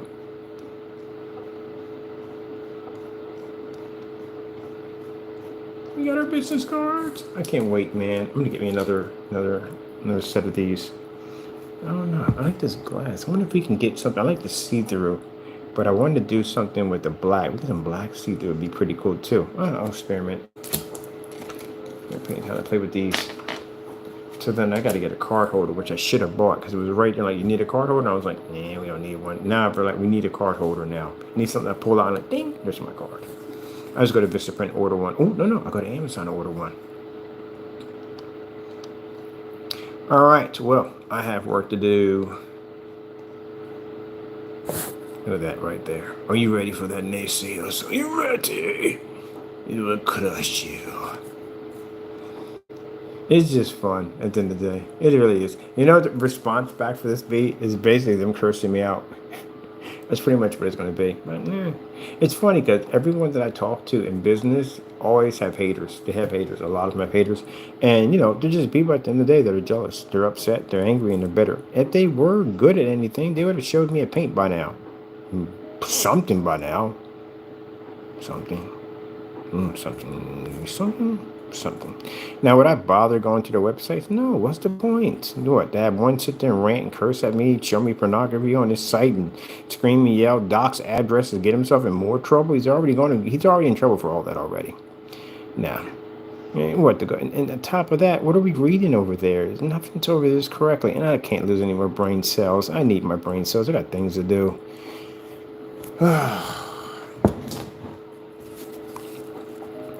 At least the other one on his site, he does not act with some common sense, so he doesn't go in there and act like a complete fool. I give him that much. I give Dandy that much credit. He does not go on his website and act like an idiot. He does not abuse. Oh, he does abuse his site. He does, but he doesn't basically do the dumb stuff this guy does. This guy goes on his channel and rants like on his own website, rants like crazy. Let me see. Let me see if he still has it up there. I wonder. Are we spelling his name right? Oh, we got it down to Magic Paint. Magic. Yeah, this right here is basically one of the screen paints that was removed. It was removed. Well, actually, it was on McAfee's page, but he removed it when Crow got hit. I'm sorry. I call them by their names. When Jamie got hit with the order from the process server, he got scared and he removed it. So that video was actually on that account, but it's gone now because he removed it. But we got a copy of it. So guess what? Goody gumdrops. All right, let's see if he still has it here that he makes this stuff from scratch. Let me see. Look, now he has FLE products. I told you they want to be us. They want to be me so bad. Doesn't bother me. He needs to be me. They have to be me at the end of the day. Let me see. Premium paint. Does he have it up here? Or he's saying he's making this stuff from scratch? There we go. It's right there. PSPs are made from scratch and not from over-the-counter paints. So, there you go. Everything I just spoke of and just said a few minutes ago, it's right there. So you actually can't say that. Because they're going to ask them, what do you mean by not over the counter? What do you mean by that? Where are you getting your chemicals from? Are they safe to be shipped to the United States Postal Service? Have they been tested? Yeah, he's going to be in a lot of trouble for that. I'm going to get it. It's not going to change. You can't change it. If they remove anything off their website, anything, they're full of so much pride at the end of the day, they're willing to go down with the sinking ship in the process. So if they remove anything off the website, they're gonna feel that, hey, you know, I'm not gonna let him think he's smarter than me at the end of the day. I'm just gonna keep it here, and that's what's gonna be their destruction. Let's see if we can find anything in here. How long has this been here? Forever. Yeah, and it's not even launched yet. He has FLE products. Yeah, it's been there. There's the sun killer right there. That's he copied our products again. And the copyrights, that's fake because we looked that up. There's no copyright underneath that. That was supposed to launch January the 24th. Yeah, we're kind of past that date already, aren't we? Let's see if we get a launch date. Is there a launch date on this? Okay, so it's supposed to be on January the 24th. Nothing, of course. So what they do is they basically take our labels because they want to be us. It's understandable. Our products are the best. And they take our labels and they make false claims that they're launching these products. But they can't launch them because they can't even make their own products right. This was supposed to be out launching in November the 23rd. I think we're past that, right? That's last year. And then now we're at January the 24th. Yeah, sure. And by the way, fake. This is fake. This is not even real. We already did that already, so we can show that in court that he's putting fake copyright symbols up there. Can't do that, buddy. And this is supposed to be the FLE Hypernova. Boy, he's just making stuff up there. Hypernova. It sounds like a finishing move for freaking Street Fighter. Hypernova. That's what it sounds like. It sounds like a finishing move. Hypernova. Where's it at? It's supposed to be coming out July the 24th. We're past July. You do know that, right? So where's this product at? It's sold out. It's supposed to be coming out July the 24th. Yeah, no product yet. I wonder why. All right, and let's see if we got anything here for the specifications. Nothing for specifications. Shish, wow, nothing there. Okay, let's go over to the other products. See, that's the application. We're not going there. Still looking for that range gain. Let's go check out these range gain products.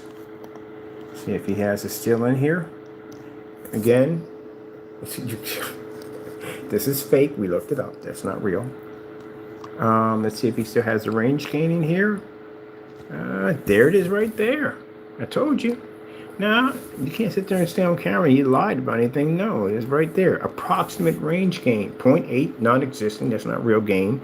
2, 0.85. Can vary. There's 2 gains here. The screen has 2 gains. Can vary slightly based upon application technique.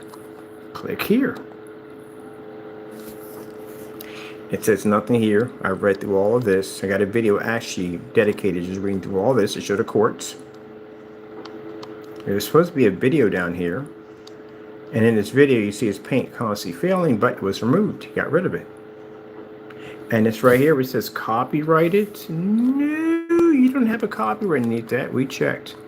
As a matter of fact, let's go check again. Go copy this right here. Take this right here. Go over here. Let's go to the Copyright Claims Office. Let's see, copyright search. This is why you gotta stop doing it. And keep in mind that not only I can do this, any organization, anybody can come in here and do this. Anybody. Because companies will do this. Companies will literally go in and research your site to make sure it's legit. They will look stuff up on you. Yep. Oh, copyright. That is what I want to put down. Copyright record search. Copyright record search. We can always come back and get that from there. Okay, all right, open this account right there. So we'll put this here.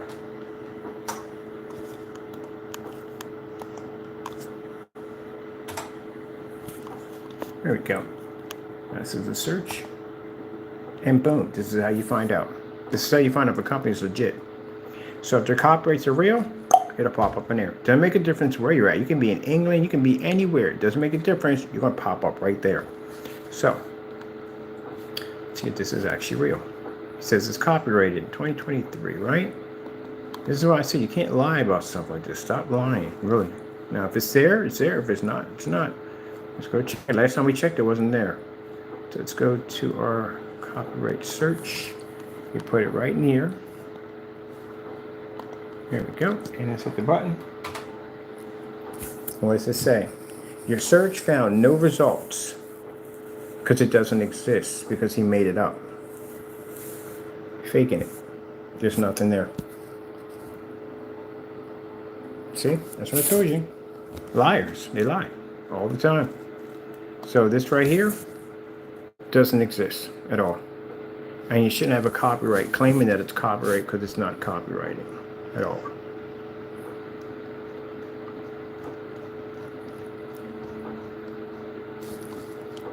The range gain doesn't exist. Told you. Let's go right here. Let's get this right here. PSP products. This is supposed to have a copyright underneath of it. Let's see if the copyright for this exists. Copyrights here. There we go.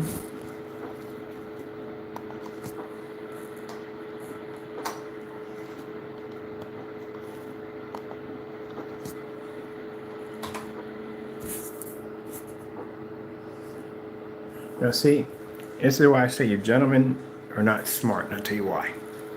Black Series Edition. The name is called edition, which means any products that we put under the Black Series, it all carries the one copyright of the whole entire of the copyright itself. You don't know how to do, you don't know business at the end of the day. That's why people put it under a collection, a product line, because instead of you breaking it down by doing 1 copyright, 2 copyright, 3 copyright, 4 copyright, you put it under a collection.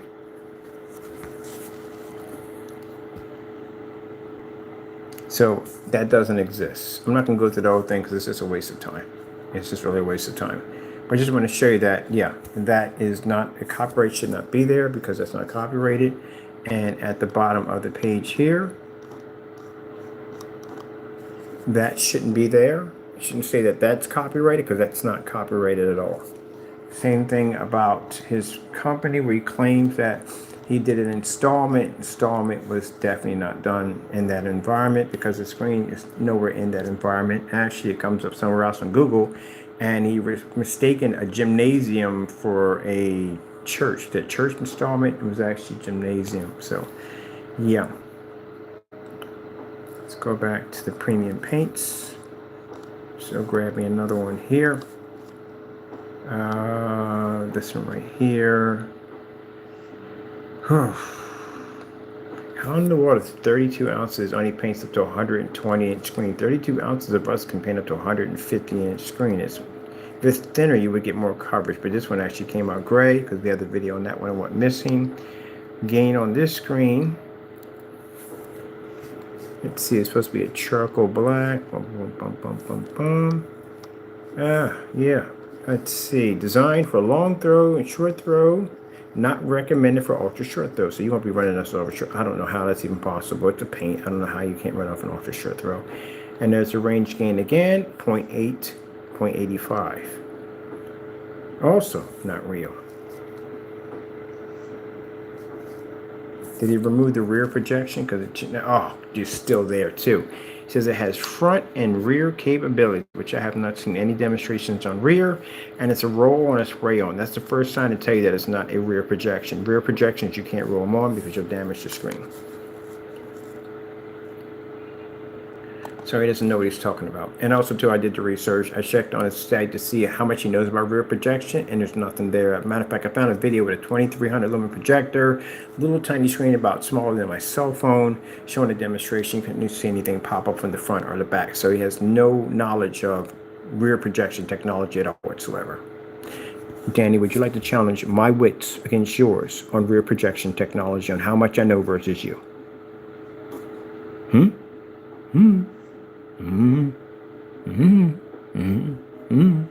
You would get crushed. It doesn't exist at all. Period.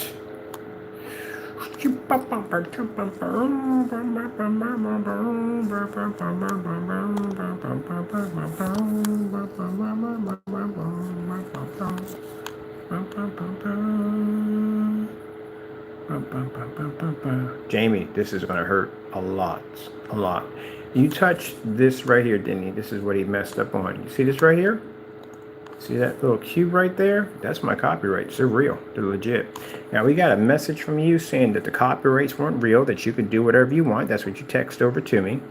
You also said that you can use it anytime you want to. This is going to cost you a lot of money, and I mean a lot of money.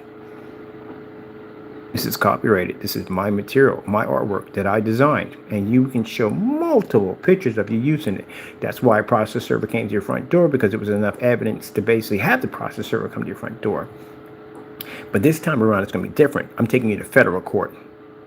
Federal court's a little different than the CCB. CCB, I can punish you up to $30,000. Federal court, on the other hand, I can get you jail time and I can get you sued at the same time.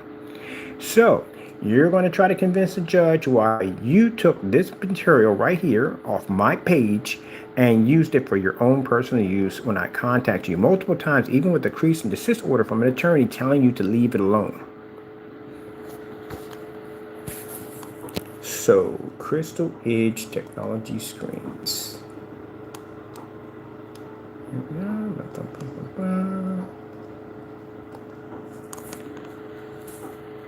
Felt the need to touch something that didn't belong to you. Now you're going to get sued. sued for millions of dollars. A lot of money.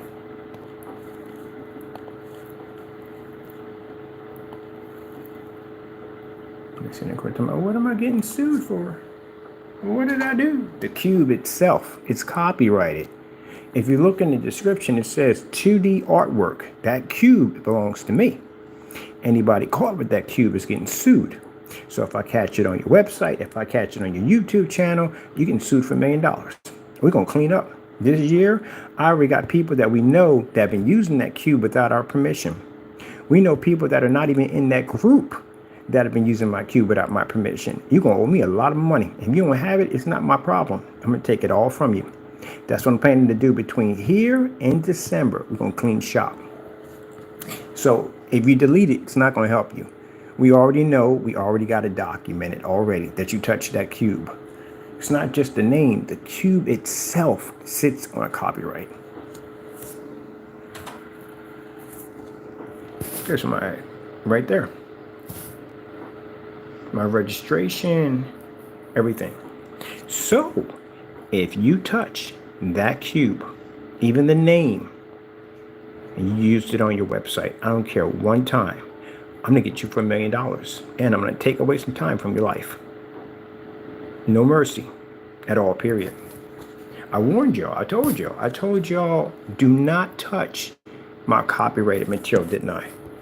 What's this say right here at the bottom? It says authorship, 2D artwork. That cube has a copyright sitting right on top of it. And if you went and took that cube, even if you're not a part of Jamie's squad at the end of the day, and you used it without my permission, my people have been online for a year. They've been watching for a year. They've been collecting all this information. So when we get to the end of the year, we start issuing lawsuits. And that means if you don't have the money to pay me $1 million, that means that we bring in our collectors, which will come in, we pay, and they will take it all from you. They'll take your cars, your trucks, your Jeeps. If you have businesses, you'll lose those too. As long, if you can pay up $1 million, you're good. And mine just comes with interest on top of that. So there'll be no cease and desist orders. There'll be nothing. Just take your stuff and go. Because again, it's just basic common sense. You don't touch stuff that doesn't belong to you. It's just simple. And if you felt that you jumped on the bandwagon with Jamie and you felt that, well, he took it, I can take it too. I'm going to take everything from you. So let's see what your penalty will be for touching this thing. And mind you, the Black Series has ones too. Let's go to copyright infringements and federal lawsuits.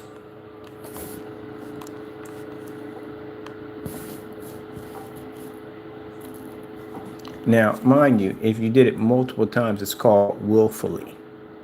Willfully means that you will get hit every time for each copyright that you touch. Hope y'all got a lot of money sitting around. Because this is their suit. Now what happens is you get hit with 2 of these. We hit you for touching it, period. That's what we sue you for. But they hit you with fines and jail time for also touching it. We can't give you the jail time. They'll give you the jail time. So their court will come in and go, okay, look, this guy copied, blah, blah, blah, blah. So you're going to pay a fine to them, not to us. We're going to sue you for $1 million for touching it. This is how bad it gets. So they can range up to $200 or $150,000 for each work of infringement. That means every time that Jamie touched that cube, he's going to owe us $150,000. And 10 years in jail. 10 years in jail. Gee, this is going to go bad. This is going to be rough. He's going to break down and cry in court. Most people do in these situations. This is pretty bad. And here we see owner and lawsuit and hire an attorney. Blah, blah, blah, blah, blah, blah, blah. Man, you got to hire an attorney. You're going to need one badly for this thing. Oh, so kind of imposing criminal penalties on willfully. See where it says willfully? All right, that's what willfully means. Basically, you intentionally used it. Now, sometimes people bump into a copyright user by accident. They basically can get out of this. But if it shows that you willfully, intentionally use this copyright multiple times for your personal use, this means that now you can be hit with the maximum amount of what they can throw at you and what we can ask for. Statutory damages award. Now, does he have this kind of money? No, he doesn't have this kind of money. That doesn't make a difference to us because at the end of the day, I like saying that word a lot. He has to pay it. It's gonna be on his it's just gonna stay with him for life. That's it. That's pretty much it. So it's $150,000 for worth that. Keep in mind, he still has the post office fraud charges, and that's $20 million. Is it $20 million? I think it's something like 20 million. Something. No, it's 1 million. Sorry, it's 1 million and 20 years in jail. He has the individual lawsuits for defamation, using my pictures and stuff like that. My family's suing him because he used their address without their permission. There's several agencies involved. The buildings, he was basically using their addresses and putting them and doxing them. They're suing him. So yeah.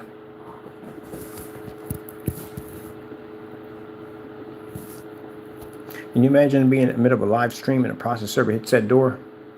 Yeah. They come all hours of the night. They do. They try to catch you. Let me see. So it's considered to be a federal crime. Now, once we start the process on him, I think the next person we'll work on is McAfee. Because McAfee is interesting. McAfee has multiple letters that we have that he's used another business's address. So it's identity theft. He stole their information, their address, and used it to commit a crime to the United States Postal Service, which is also considered mail fraud. So he's looking at identity theft charges, and he's also looking at postal mail fraud charges. And then cyber stalking and all the charges we're going to hit him with. So we have, let's see, how much jail time for post office mail fraud?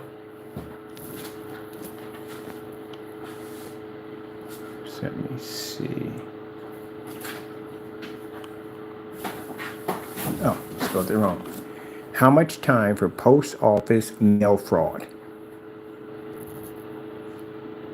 So you're looking up to around 30 years in jail.